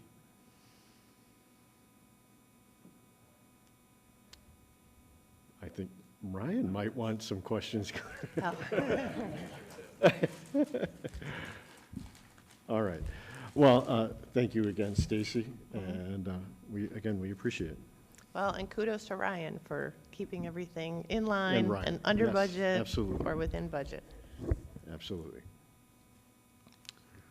Okay, so we are going to continue on, and I will tell you what's next. It is, we're going to Ryan's Department, Facilities Management. We do have an action item for this. It's for the minor window replacement Phase 2 bid award. Can I have a motion, please? Mr. President, Yes, Kevin. I recommend that the Board of Education award Monarch Construction Company for the minor window replacement project Phase 2 in the total amount of $931,300 as identified, and reject alternate number 1 and immediately assign the awarded contractor agreement to Nicholas & Associates Incorporated as construction manager. Thank you, Kevin. A second, please. I'll second. Thank you, Anisha. And Ryan, if you could please share with the board. Yeah, good evening. This is the Phase 2 project for the minor window replacement project. So last summer we completed Phase 1. You may have noticed along Dryden Avenue, that was the first phase along that side. So that was the two-story wing. Along Dryden, this side will be on the back side, more the courtyard side, facing more towards Windsor. So it's not really visible to the street or any other public way, but this would be the second phase of that, the first and second floors. So this will complete the majority of the classroom spaces at Minor. There will be a third phase in the future that we'll kind of assess and see when we'd want to do that. It's more ancillary spaces. It's like high windows in the gyms and commons and things like that, not really impacting students that much at this point. But this has been a great success of the project on Phase 1. The feedback's been great with the energy efficiency, the comfort, and just the operability of them. If you remember back to the COVID days when people wanted to open windows, the windows that are currently in there are not very operable. They took a lot of work to get them to work. So I appreciate that we're going to be able to move forward with this. Again, we are using Monarch Construction, who we've used multiple times throughout the years here through Nicholas. Really happy with their management and how they manage the project.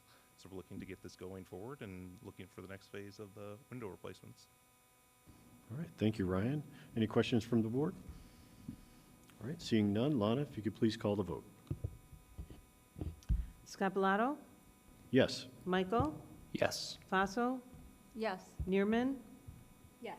Jogi. Yes. Thank you, Lana, and the motion carries 5-0. Thank you. Okay, and the next item is an action item. It's for the award of capital projects for 2025. Before we jump in, there are actually 3 motions, so we will go through them sequentially with a motion and a second.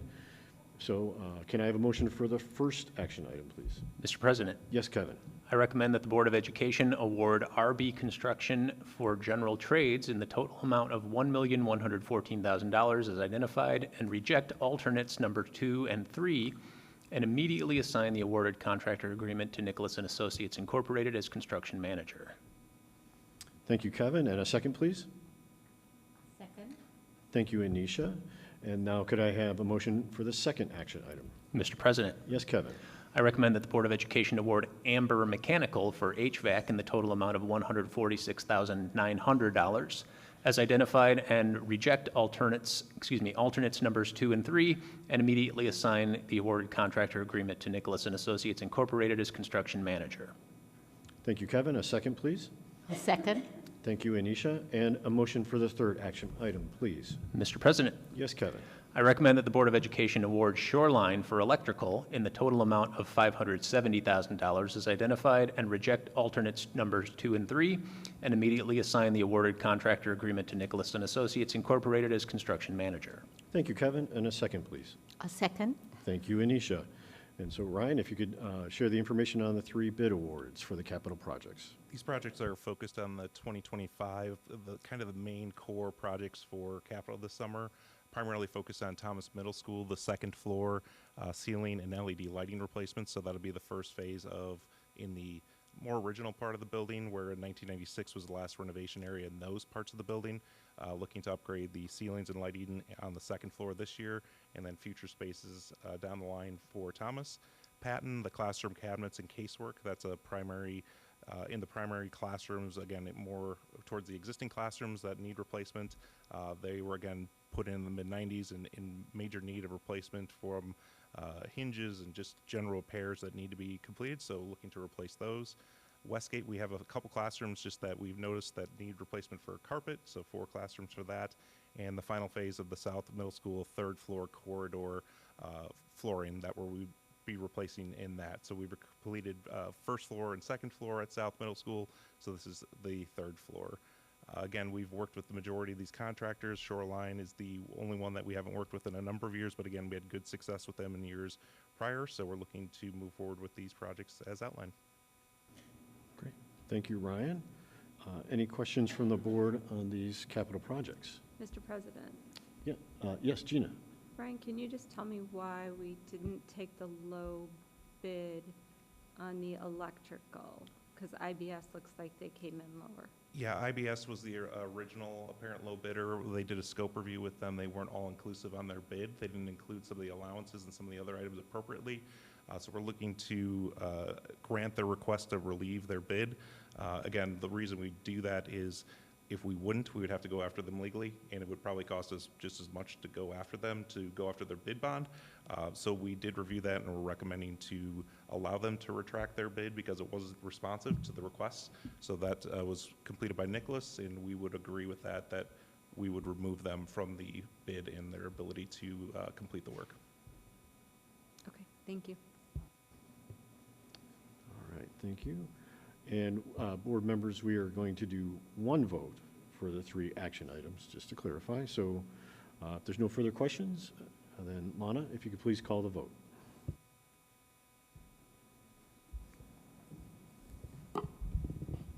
Michael? Yes. Faso? Yes. Neerman? Yes. Jogi? Yes. Scapalato? Yes. Thank you, Lana, and the motion carries 5-0. And thank you, Ryan. Appreciate it. We're now to the personnel and planning section of the agenda. We have an information item on the enrollment report. Kendra Perry, we welcome you back to the board table, and when you're ready, look forward to hearing about the enrollment report. All right, hello. Woo. All right, thank you for the opportunity to present tonight the CASARDA data and demographic trends. Sorry, it's getting acclimated to this new setting. So tonight I'll be walking you through the latest demographic trends and projections for our district. This data will help inform our strategic planning and decision making as we look ahead to the coming years. This report updates population and housing trends within Arlington Heights District 25 and assesses the implications of these trends for future enrollment at the individual schools and at the district level as a whole. Okay, it's important that we review demographic trends to support our mission to empower an inclusive, diverse community of learners to innovate and thrive as global citizens. Specifically, we'll be looking at how this impacts our high-quality staff goal, as well as our stewardship of resources goal. Tonight's presentation will cover 3 key areas: scope and overview, which is the methodology behind the projections; data, which are key trends in population, housing, and student enrollment, how this impacts our schools over the next 5 years.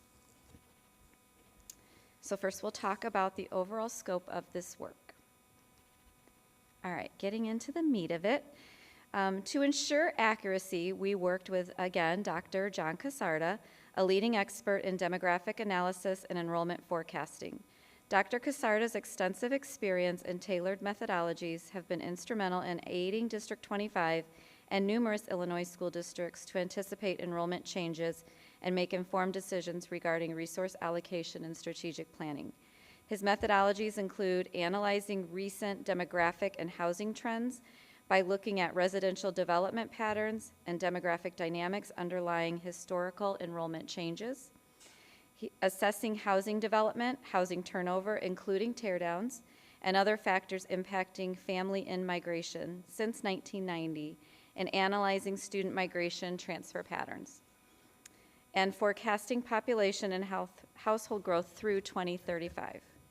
The Casarda report provides us with projected enrollment by grade and by year for each of the 7 elementary schools through school year 29 and 30, and for South and Thomas through 34-35. These projections help us strategically plan for enrollment and resource allocation. I find this slide very interesting, and I know that you guys probably get this every time we do a report, but just seeing where Arlington Heights has been and where we're going, I find very interesting. So, historically, Arlington Heights has undergone significant demographic and housing shifts over the decades. After World War II, the village saw rapid expansion, with the population surging from 8,768 in 1950 to nearly 67,000 by 1970. This growth was fueled by the construction of affordable single-family homes meeting the needs of young post-war families. As the community matured in the 1970s, housing turnover slowed and the number of school-aged children declined. The 90s saw another shift. Limited land availability and high mortgage rates led to a rise in multifamily developments and teardowns, where smaller homes were replaced with larger, more modern residents. Between 1990 and 2000, Arlington Heights population stabilized with only a modest increase in school-aged children. However, by 2020, the population reached 77,676 as aging homeowners sold their homes to younger families, revitalizing the community with new energy and an increasing number of school enrollments. From 2012 to 2024, single-family home sales averaged 64 per month, peaking at 86 a month in 2021. While sales volume has dipped recently, home values remain strong, with median prices exceeding $500,000 in 2024. This signals a competitive housing market and sustained demand, reinforcing Arlington Heights as a desirable place to live. These trends highlight the importance of closely monitoring school enrollment as Arlington Heights continues to evolve. Historical shifts in housing turnover and demographic changes directly impact student population, school capacity, and resource planning. By understanding these patterns, we can make data-driven decisions to ensure our schools are adequately staffed, facilities are appropriately utilized, and educational programs align with the needs of our incoming students. So a little bit more about our district. It covers approximately 10 square miles and incorporates the towns of Arlington Heights, Mount Prospect, and one section of Rolling Meadows. We primarily serve a residential community with limited space for new development. In reviewing data provided by the U.S. Bureau of the Census, you can see that median housing values have continued to rise, impacting affordability and potential future enrollment patterns. Looking more closely at the census data, we see shifting age demographics, which directly affects school enrollment. Arlington Heights experienced its most rapid growth between 1950 and 1970. Enrollment of school-aged children peaked in 1970, but then declined in the 80s. Since 2000, school-age numbers have stabilized, with the total number of students ages 15 to 19 totaling 13,800 in 2020. The 65-plus age group has surged from 690 679 people in 1950 to 15,517 in 2020, signaling fewer families with school-age children unless turnover increases. According to Dr. Cressard's work, the future of school enrollment will largely depend on housing turnover trends to younger families. Next, we'll take a closer look at the enrollment data and methodology used to project future numbers guiding our strategic plan. I know these are small. I hope you guys can see them in front of you.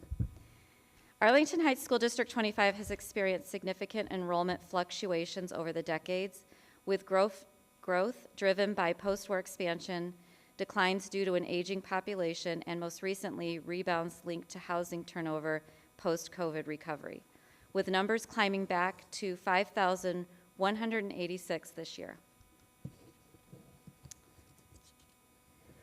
This slide provides us with overall enrollment numbers which highlight long-term growth trends, fluctuations in student populations, and key factors influencing future planning.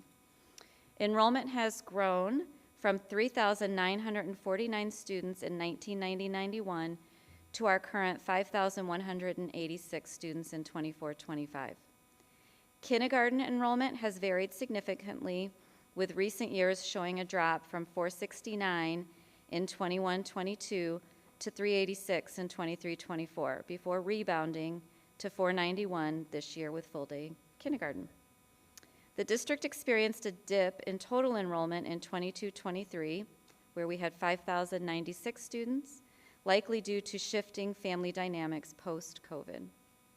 Numbers have since stabilized above 5,100 students, suggesting a return to pre-pandemic trends. With consistent enrollment above 5,000 students, it's essential to monitor lower grade levels to ensure appropriate staffing, classroom space, and resource allocation.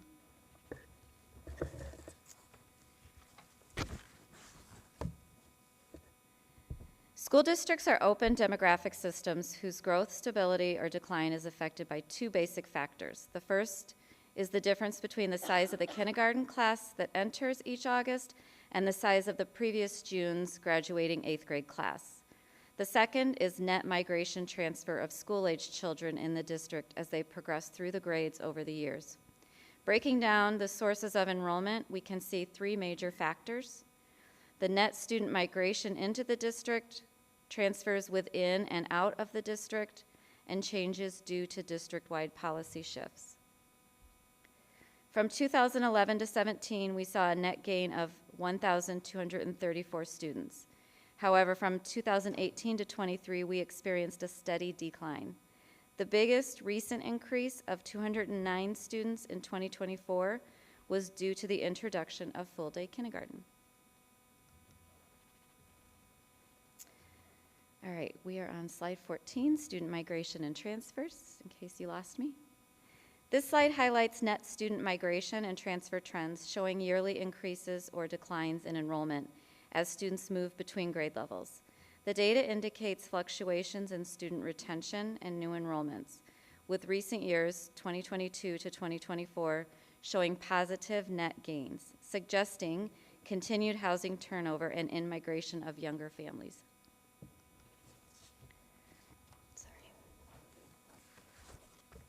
Next, we'll take a look at the data that shows enrollment projections through 2035, helping us understand how student numbers shift over time. We'll also examine individual building growth to ensure strategic planning for future school effectiveness. Okay, this slide compares kindergarten through grade 8 enrollment projections from 2022 and 2024, alongside our actual student numbers, highlighting how updated trends indicate a more optimistic outlook. So when you look at this graph, the blue is our actual numbers, the red is the 2022 projections, and the green is our most recent projection. The 2022 projections in red predicted a continued decline in enrollment, bottoming out around 5,096 students before gradually rising.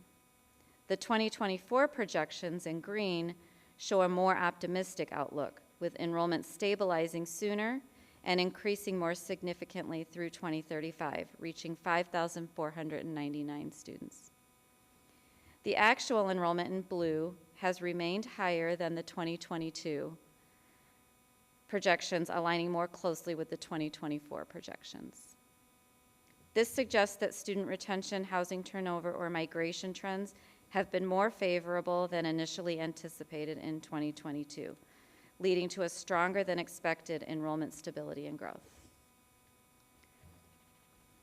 This slide shows a comparison of our kindergarten enrollment projections from the 2024 CASARDA report and the 2024 CASARDA report. The 2022 projection in red anticipated a sharp increase in kindergarten enrollment, projecting sustained growth above 580 students in future years. The 2024 projection in green presents a more moderate outlook, with enrollment stabilizing in the mid-480s to 500. The actual enrollment in blue experienced a steep decline in 2023 to 2024, dropping to 386 students, but rebounded to 491 in 24-25, aligning more closely with the 2024 projections rather than the higher estimate from 2022. In 2023, we initially anticipated starting full-day kindergarten, which is reflected in Dr. CASARDA's 2022 projection. This explains the large gap between the projection and the actual numbers. This suggests that while early enrollment declines were more significant than expected, recent recovery aligns with updated demographic trends, emphasizing the importance of monitoring kindergarten numbers as a predictor for future district-wide enrollment. Dr. CASARDA predicts that a continuing solid housing turnover will keep kindergarten enrollment from significantly dropping below this year's total in the future, especially with the introduction of full-day kindergarten. He feels there may, in fact, be a marginal rise after the school year 29-30. This judgment rests on the growing number of residents over age 65 in Arlington Heights, which should lead to a greater housing turnover from older empty nesters to younger families with preschool-aged children. This slide provides a building-level enrollment forecast for the next 5 years, comparing actual 2024-25 enrollment with the projected 29-30 Series B enrollment. Using these projections, Patton is expected to see a slight decline of about 20 students over the next 5 years. Meanwhile, Dryden, Ivy Hill, Westgate, and Windsor are projected to experience double-digit gains, with Windsor seeing the largest increase of approximately 48 students. Greenbrier and Olive are still projected to have moderate increases of about 10 students each. Looking at our two middle schools, South is expected to increase from 802 students in 2024 to 908 students by 2032-33, before stabilizing slightly below that figure through 2034-35. Thomas is projected to decline from 1,012 students to 944 students by 2031-32, followed by a modest rebound to 981 students by 34-35. While these projections are based on the most likely Series B scenario, actual enrollment trends will depend on housing turnover and family migration patterns. We'll continue to monitor these trends. Okay, now we'll take a closer look at D25's projected enrollment under the Series B model, which is considered the most likely scenario for future student population trends. As noted, our current enrollment has 5,186 students enrolled in grades K-8. Our projected growth over 5 years by 29-30 shows total district enrollment to increase by 171 students, reaching 5,357 students. Long-term projections, after a slight dip in 30-31, enrollment is projected to continue rising, reaching 5,499 students by 34-35. In comparing our elementary versus our middle school growth, we note that the K-5 enrollment is projected to increase from 3,372 to 3,592 students over the next decade. Grades 6 through 8 enrollment will also grow steadily from 1,814 students in 2024 to 1,907 students in 34-35. To anticipate increase in student enrollment underscores the importance of tracking enrollment trends to ensure D25 remains well prepared. All right, last slide. This graph reviews District 25's total K-8 enrollment trends, including historical data from 1990-91 to 24-25, as well as future projections through 34-35. Under the 3 different projection model series, it shows the A, the B, and the C, and you have to look really closely to see the key on the side and how he notes those. As you can see, total district enrollment has experienced periods of both growth and decline from 1990 to the early 2000s. Enrollment steadily increased, followed by a period of relative stability. However, in recent years, enrollment has fluctuated. According to Series B, total K-8 enrollment is projected to increase to 5,357 students by 29-30. After a brief dip, enrollment is expected to continue rising to 5,499 students by 34-35. Dr. Casarda has noted that it is possible that actual enrollment could exceed Series B projections, particularly in certain schools, depending on housing trends. As we continue to monitor enrollment, these projections will be critical for staffing and planning. All right, I know that was a lot of information and a lot of numbers. I'm happy to answer any questions. Thank you so much, Kendra. Looking at my colleagues, any questions for Kendra on the enrollment report?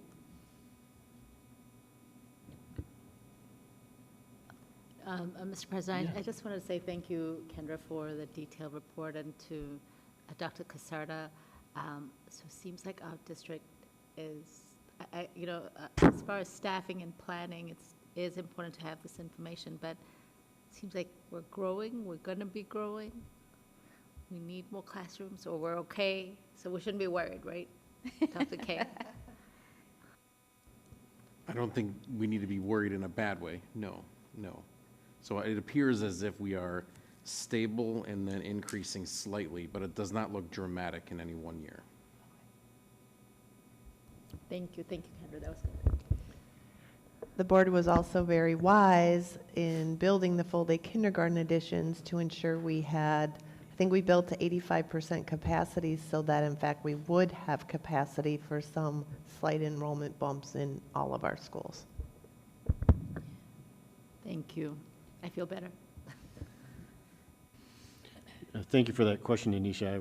I had a version of that bubbling up as we watched. It's great. We've had 2 presentations this evening that really bookend where we started before the referendum and now looking back and with these projections. And thank you for confirming, Dr. K. It seems like everything's going to work out. I mean, and there's some changes, right? There are changes in where we are with full-day kindergarten and versus what was projected, but our overall enrollment is different than what was projected. So thank you, Kendra. You didn't come here to talk about classrooms, but it is a very real result of these projections and what we leaned on to move forward with the referendum. So any other comments from the board? Anisha? I forgot, I had a question. In 23-24, Kendra, you said there was a decline. Well, do we know what that decline was attributed to? Oh, okay. You're talking about those kindergarten numbers. They went down. That was his decline that he pointed out. It was 386. And I know that the gap is wide there in that slide because, if I can pull it back up, it's this one, because we did tell Dr. Casarda we were moving forward with kindergarten at that point. So that's why there's such a significant gap. Why we had that decline, I'm not sure. We went from 412 to 386, but I do know we increased because we went to full-day K that following year. Okay.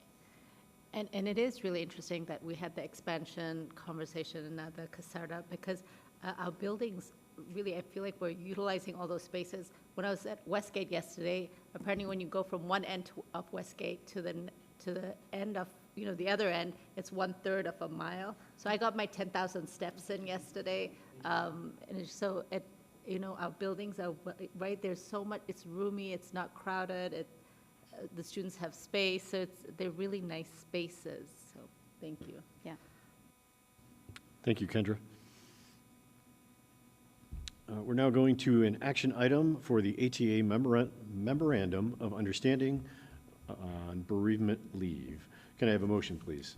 Mr. President. Yes, Kevin. I recommend that the Board of Education approve the Memorandum of Understanding with the ATA bereavement leave as presented. Thank you, Kevin. A second, please. A second. Thank you, Anisha. And Kendra, again, if you could share with the board.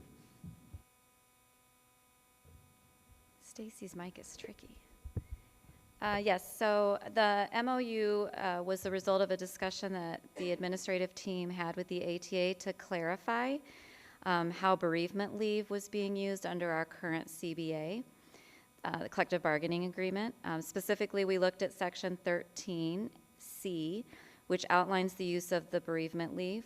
The ATA had raised a concern about our previous interpretation where we were not allowing bereavement leave to be used non-consecutively.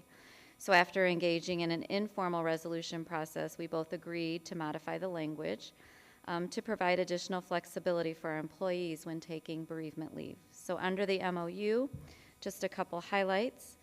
It'll be effective August 26th, so retro back to the beginning of the school year. It will be updated to allow that bereavement leave be used non-consecutively within the same school year, with an option for further flexibility under extenuating circumstances, which would be subject to approval by the ATA and an administrative representative. We also had 4 employees who were impacted by this past practice this school year, and so we have agreed that we will retroactively back to the beginning of this school year change for those 4 employees their sick days and reinstate them to bereavement days. And then just that this will remain in effect through this collective bargaining agreement as the MOU stands. Okay. Thank you, Kendra. Yeah. Any questions from the board? All right. Seeing none, Lana, if you could please call the vote.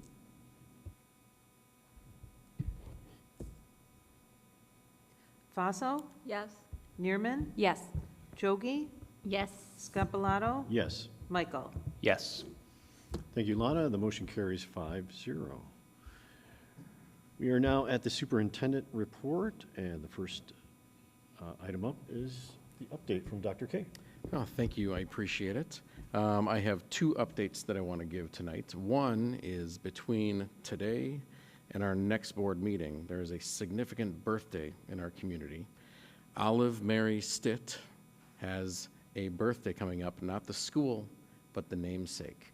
So Mary Stitt has her 100th birthday on April 14th. I know Erin at Olive and Julia are working with a team to think about different activities they can do. So I just wanted you to know between now and the next board meeting, there will be some type of recognition of Mary Stitt, who was obviously attached to Olive.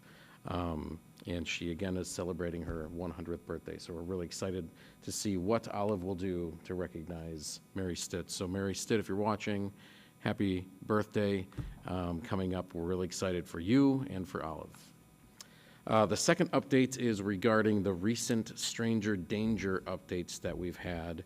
We communicated one recently to Westgate. That was last week. And we followed that up with a meeting that we had yesterday at Westgate regarding safety. We had a number of parents come to the meeting. We had the administration at Westgate, myself, and our 2 SROs, Officer Seebacher and Officer O'Leary. And it was helpful to give a quick opportunity to parents to just ask questions of the Westgate administration, the district administration, and the SROs. So while I don't think this conversation will end all future stranger danger incidents, it gave an opportunity for us to learn from the community and for the community to ask some questions of us. We sent another one on a separate incident today to the Dryden community.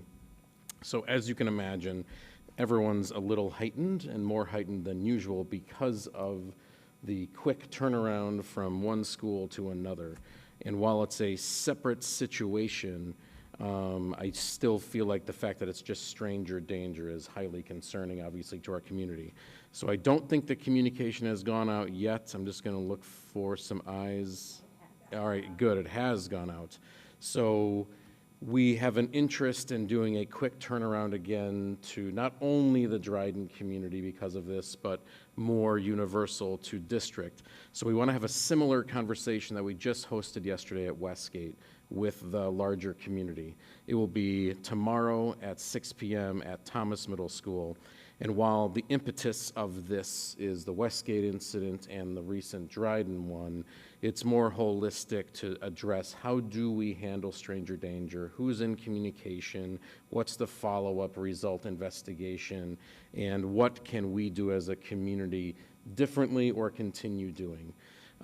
I think we've been pushing see something, say something, so to me it's no surprise we're going to have an increase both at the school level of things that are concerning and in the community that are concerning. So I'm excited to have another opportunity more with the whole district to talk through what are some concerns they're currently having about stranger danger and what can we do in addition to what's already being done.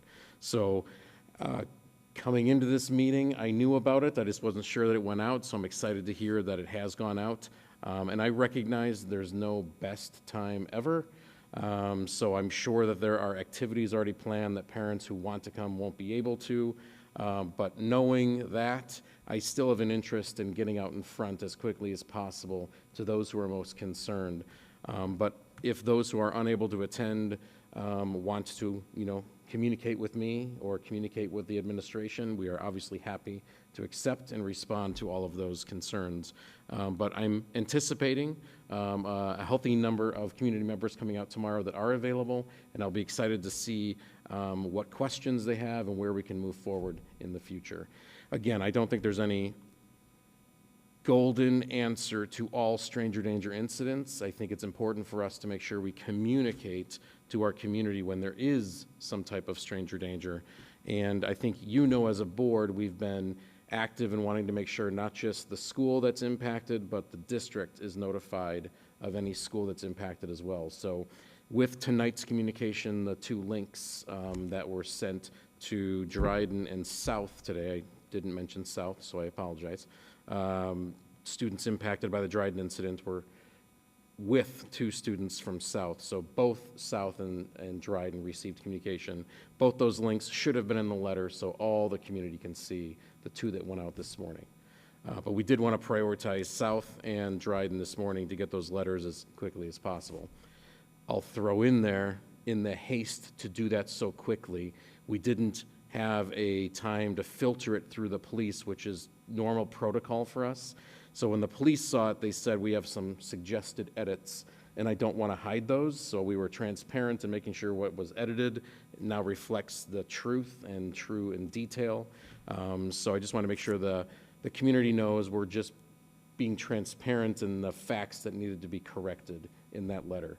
While it doesn't make me feel great to have to do that so quickly, it also does make me feel good that we are being transparent and open about what facts are true and what rumors might be floating that we haven't confirmed at this point. So, are there questions about that topic? I know this can also come up in April as well. Go first. Dr. K, for parents watching, if anybody is wondering, if they can't make it tomorrow, it's great. For one, it's great that we're having it and it's proactive and gathering everybody, answering questions. I also think it's great that you're taking questions ahead of time. That's really cool. But for parents watching, listening, if they're wondering, can they watch it? Is it going to be recorded? I don't believe so, but I wonder if that's... Yeah, I'm glad you asked, just to make sure it's clear and transparent. I don't anticipate video recording this. I do anticipate a follow-up communication about some of the more larger themes that came out of the conversation. And if there's any to-do tasks that we are now responsible for, we'll communicate that as well. But I don't anticipate having it recorded. Yeah, and that's helpful in itself, right? Just having that summary of what happened in case I missed it. So I as in my mom hat, think it's sufficient to have that summary. Yeah, thank you.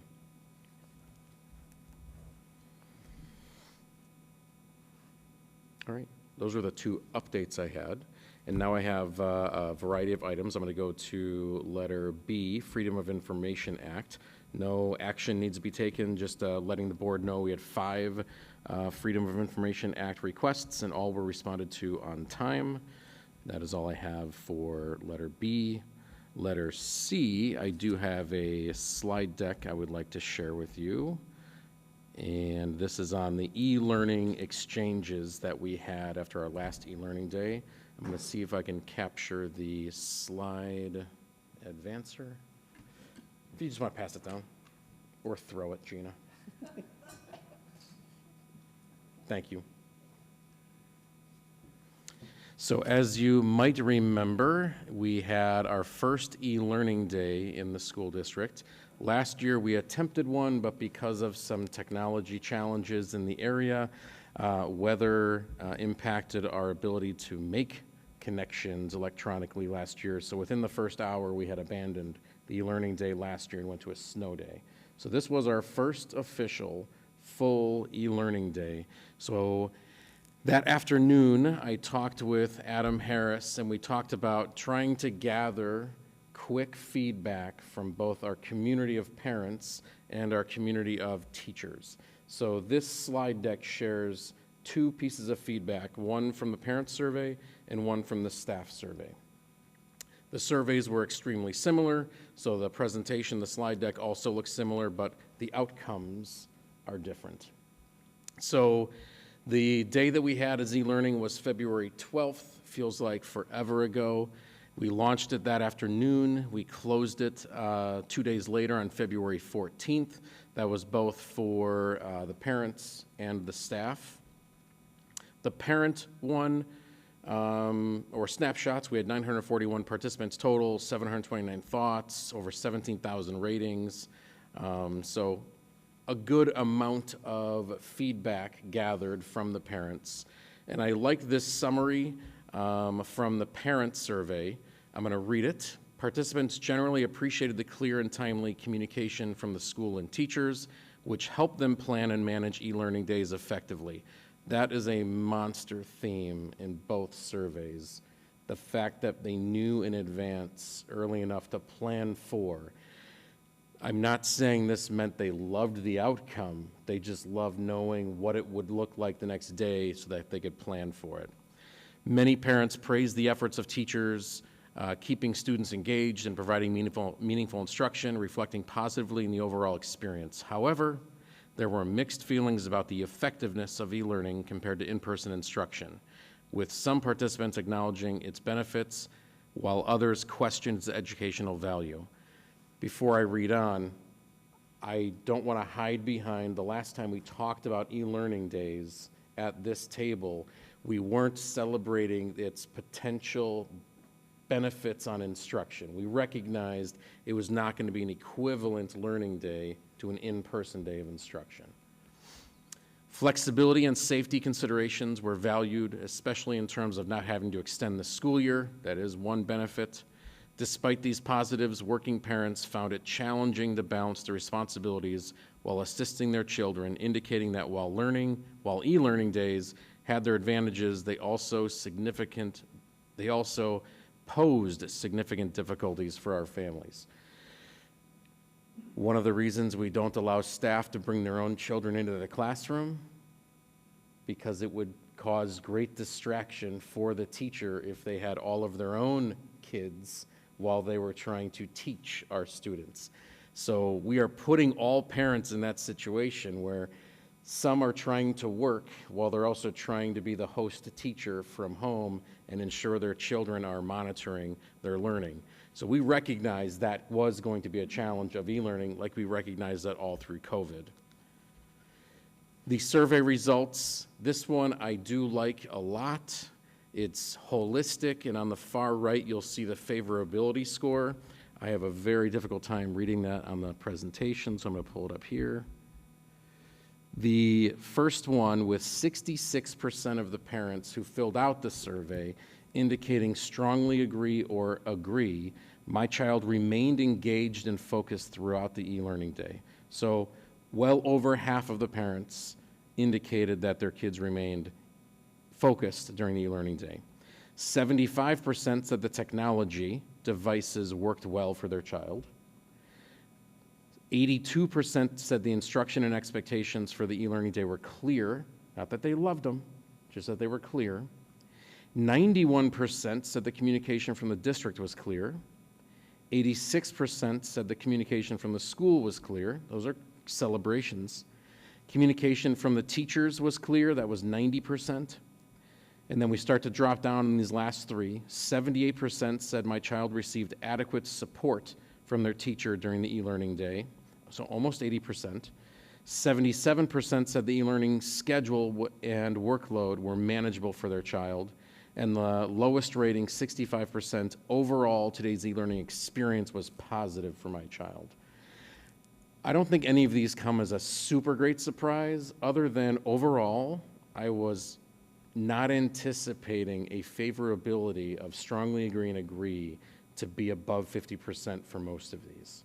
I thought for sure we would see a significantly lower amount. Not that people loved it, not that parents praised the experience, but never having run one in the past, I thought for sure this was going to be a really difficult experience. So not that we want to have 4 more, but at least we knew there was some favorability experience throughout that day. So just before I move on to other comments on the parent survey, any questions at this point? All right. We just highlighted some of the highest rated comments. These are the ones that we would want to use to celebrate. So these are comments, they can be negative or positive. It's just how many are getting reactions of 4 stars, 3 stars from the community. So they don't necessarily mean they're positive. They could be really negative comments, and they're getting a strong reaction from the community endorsing the comment. So I'll just read a couple. Our teacher was amazing with all the kids. Thank you for being so nice to them. My children's teachers worked very hard to have a smooth e-learning day. My children know what to expect from their teachers. So obviously we felt good about those. And then the lowest rated ones, again, I want to be transparent. Anybody who saw the link to the survey can go through every comment that was put on there and the rating if they wanted. We're just pulling out the very top and the very bottom comments. So these were the ones that had the most or the least responded to our recommended comments, or like support is how I would say it. They didn't get recommended or supported or endorsed. The teachers that have kids in their district are rating other parents' thoughts negatively so they can continue having their cake workday logging in for a total of 25 minutes. This is obvious when people are rating comments regarding providing more resources to IEP students with 1 star. So a strong opinion didn't get recommended or endorsed, which is why it is of the 5 lowest recommended comments. But these were the lowest 5 that were recommended, but there's still comments that our parents put on there. Key themes in student engagement, learning environment. No surprise that those would be the themes of the comments that were put on there, were the thoughts.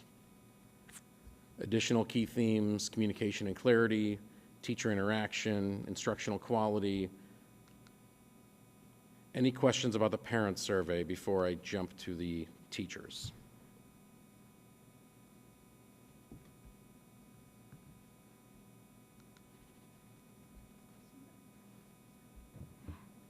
Mr. President, I had a question, Dr. K, for Dr. K. You know, for page 13, could you clarify, Dr. K? So they were brought up, but they weren't supported as much. That's why they're at a 2.1, correct? Yeah, let me just go back to it.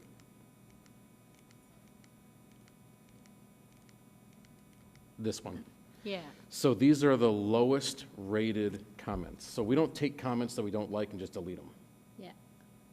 So as parents see these comments, they have stars to either endorse it, support it, recommend it, or they say, you know what, my child didn't have that level of experience. That's a 1 star, or I don't even rate it.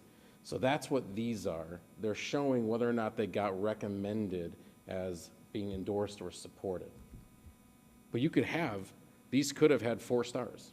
Yeah. You could have had hundreds of parents saying, yeah, I feel the same way. I recommend that comment. So I don't want viewers to get confused, like that 729 on the side doesn't mean that 729, right? That's overall comments. Yeah, that icon is what you're talking about, the Yeah. 729 with the thought bubble. Right. Those are just 729 thoughts. For the whole thing, not just for that section. Correct. Yeah, yeah. It should match on the highest rated Yeah, as well. I saw that. Okay. Yeah. Good clarification. Yeah.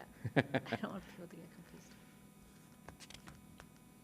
All right, I'm going to jump to the teacher survey. Sent out same time, same date, trying to capture the immediate feelings and reactions to the experience. So we had almost 400 participants, almost 250 thoughts, over 7,800 ratings. I'm going to read a portion of it. Participants expressed a strong preference for receiving advance notice about the e-learning days as it allows for better preparation and reduced stress. Notice that comment and theme is consistent. We just want to know what we're going to do. We may not love e-learning, but at least we know what's going to happen. There is a significant concern about the inequality in workload between classroom teachers and other staff members, with classroom teachers feeling overwhelmed by the amount of preparation and live teaching required. A balance of synchronous and asynchronous activities is appreciated as it helps manage screen time and provides flexibility in teaching.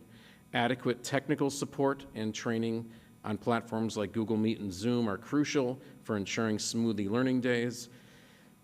And while some of us may still use Google Meets and Zoom often, maybe for trainings and webinars, our classroom teachers are not using Google Meets and Zooms on a regular basis. While we all remember it from COVID, it's not like they're still engaging in that level of learning engagement with kids. So that was, again, coming back to an old bike that we hadn't ridden in a while. But they have the ability to practice. We just haven't had a need to do it. Clear and consistent communication from the district regarding e-learning schedules, expectations, and procedures is vital to reduce confusion and ensure all stakeholders are on the same page. Overall, participants highlighted the importance of these factors in making e-learning days effective and manageable. So I feel like we've talked about, as we had this topic as like e-learning a couple meetings ago, we recognize the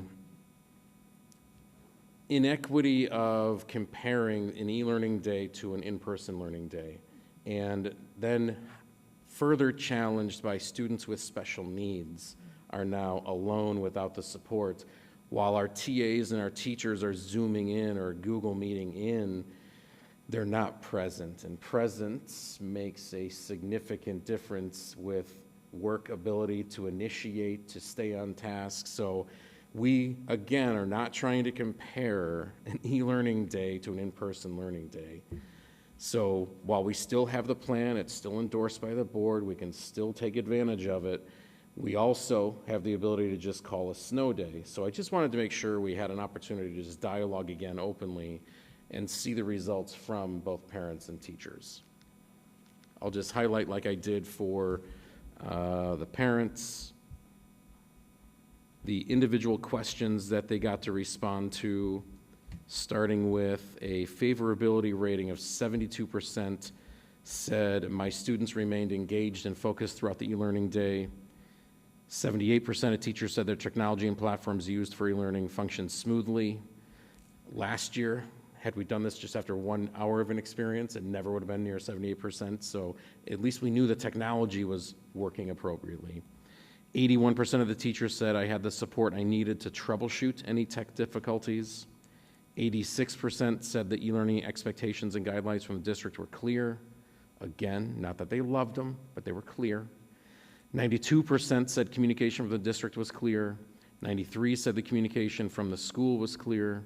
78% said today's e-learning experience was manageable and effective from students and teachers. 92% said I feel confident in my ability to facilitate future e-learning days, and 85% overall said overall today's e-learning experience was positive. So the biggest surprise to me was just a higher favorability overall on all of these. I was not expecting literally to be above 50% in these categories either. So again, not that I'm rushing to take more learning days, but at least the one experience we've had was more favorable than not. Some of the top rated appreciate knowing early that it will be an e-learning day. Continue the clear communication and tech support. It makes it all flow smoothly. So those were some of the top rated. And some of the lowest rated, honestly, I would not prefer to have them at all. I would like to see built-in snow days reinstated. In-school learning is so much better than e-learning. It makes it all flow smoothly. We are always concerned about the social and emotional learning of students. E-learning may trigger some students and teachers due to COVID. Attendance can be difficult online. The kids' names don't populate immediately. It is their email address. So again, being transparent about the negative comments as well. So thoughts or questions about first impressions from the teachers' responses?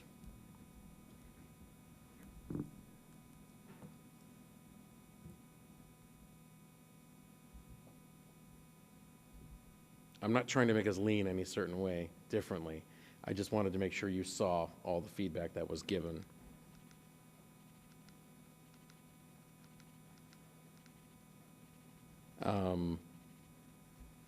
Any questions or reactions? I, for one, am happy to see the weather turning in the hopes that we may not have to use one for the rest of this school year. Mr. President, I just have a comment and a reaction.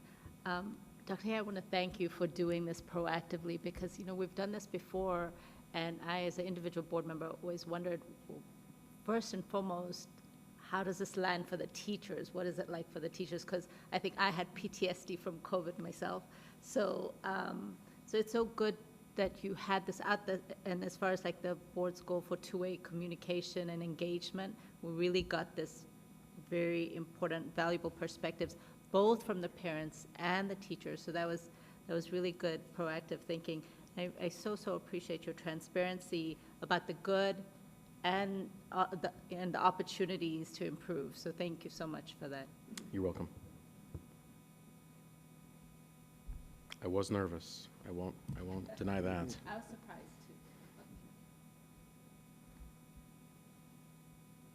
So again, I just want to make sure it's known publicly. I don't think the board loves and wants to have more e-learning days. It provides for a very predictable calendar and an end of the year, and it allows for a continuation of learning. Most of the time, we build in our 5 emergency learning days or emergency days at the end of the school year. So some people question, if you take a snow day and you add another in-person learning day in June, is that going to be as robust as it would be in March? So we all have thoughts or opinions about it, but we don't know. So again, I don't stand up here endorsing we should all be doing e-learning days, but it does provide for a very predictable calendar for our community and for our staff.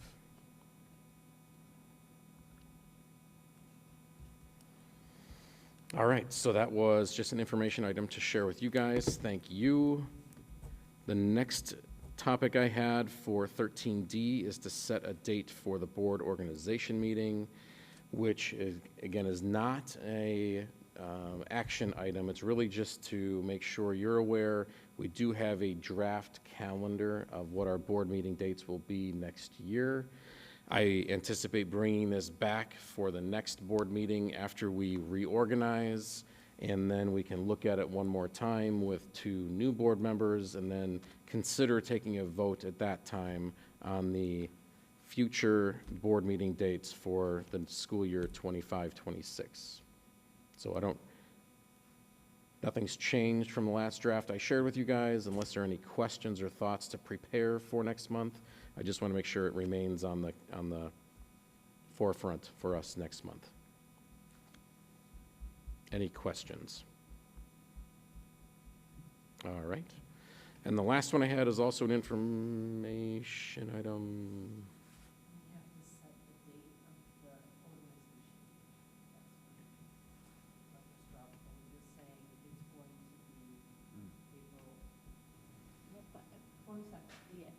Great, love that. Yeah, no. Right, so not an official vote. No, not an official vote, just Does it, the board would agree to yeah. that, or if they want another date.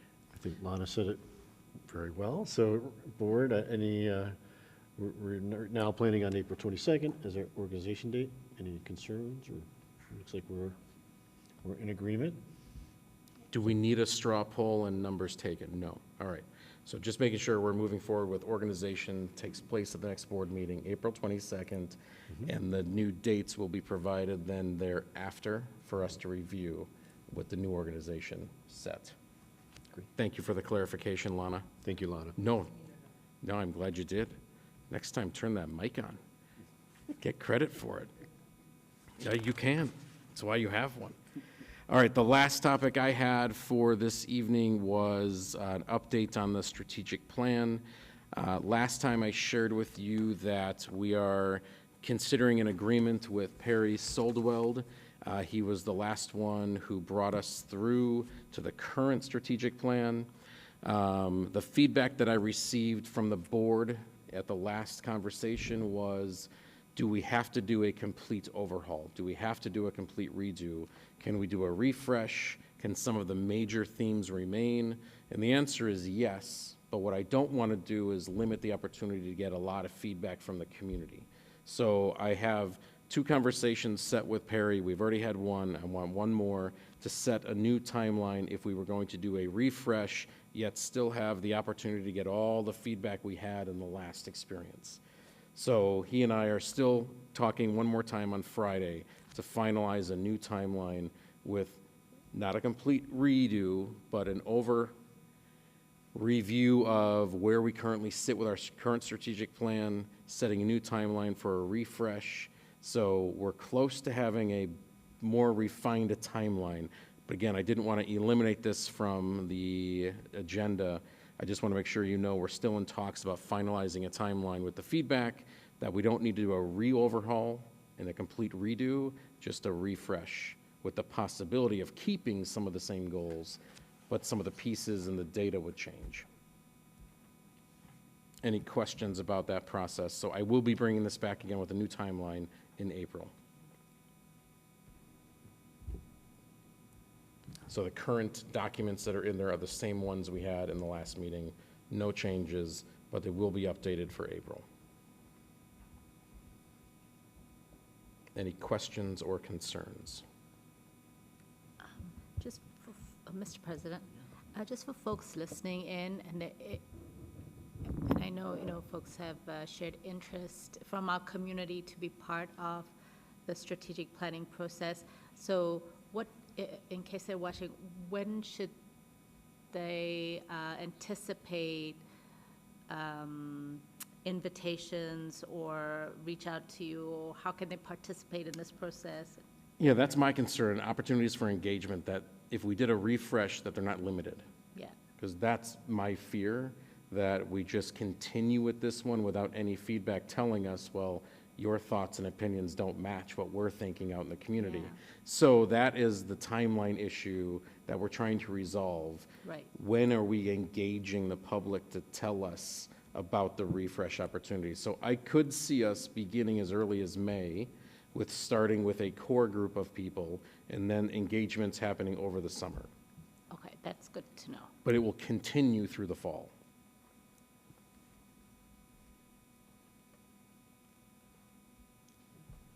Thank you. All right. Thank you, Dr. K, for all those updates and information. We're at the second community input portion, and we don't have any requests to speak to the board, so we'll go right on to future agenda items. And this is where I ask the board if there's any new topics that have been previously discussed with Dr. K. Okay, seeing none, the board does need to return to closed session. I'm sorry, before we go on, we do have a date to be determined for the professional learning topic that the board had an interest in previously. So still coming, still being prepared. Okay. So again, the board is going to return to closed session to continue working on the same topics announced earlier for this closed session. The board cannot take any action during closed session, and we will not be taking any action when we return to open session afterwards. Can I have a motion, please, to adjourn and return to closed session? Mr. President, Yes, Kevin? I recommend that the board return to closed session to continue discussion of the aforementioned topics. Thank you, Kevin. A second, please. Second. Thank you, Anisha. And Lana, if you could please call the roll. Neerman? Yes. Jogi? Yes. Scapalato? Yes. Michael? Yes. Faso? Thank you, Lana. The motion carries 5-0. And thank you, everyone, for being here this evening. We'll see you in April.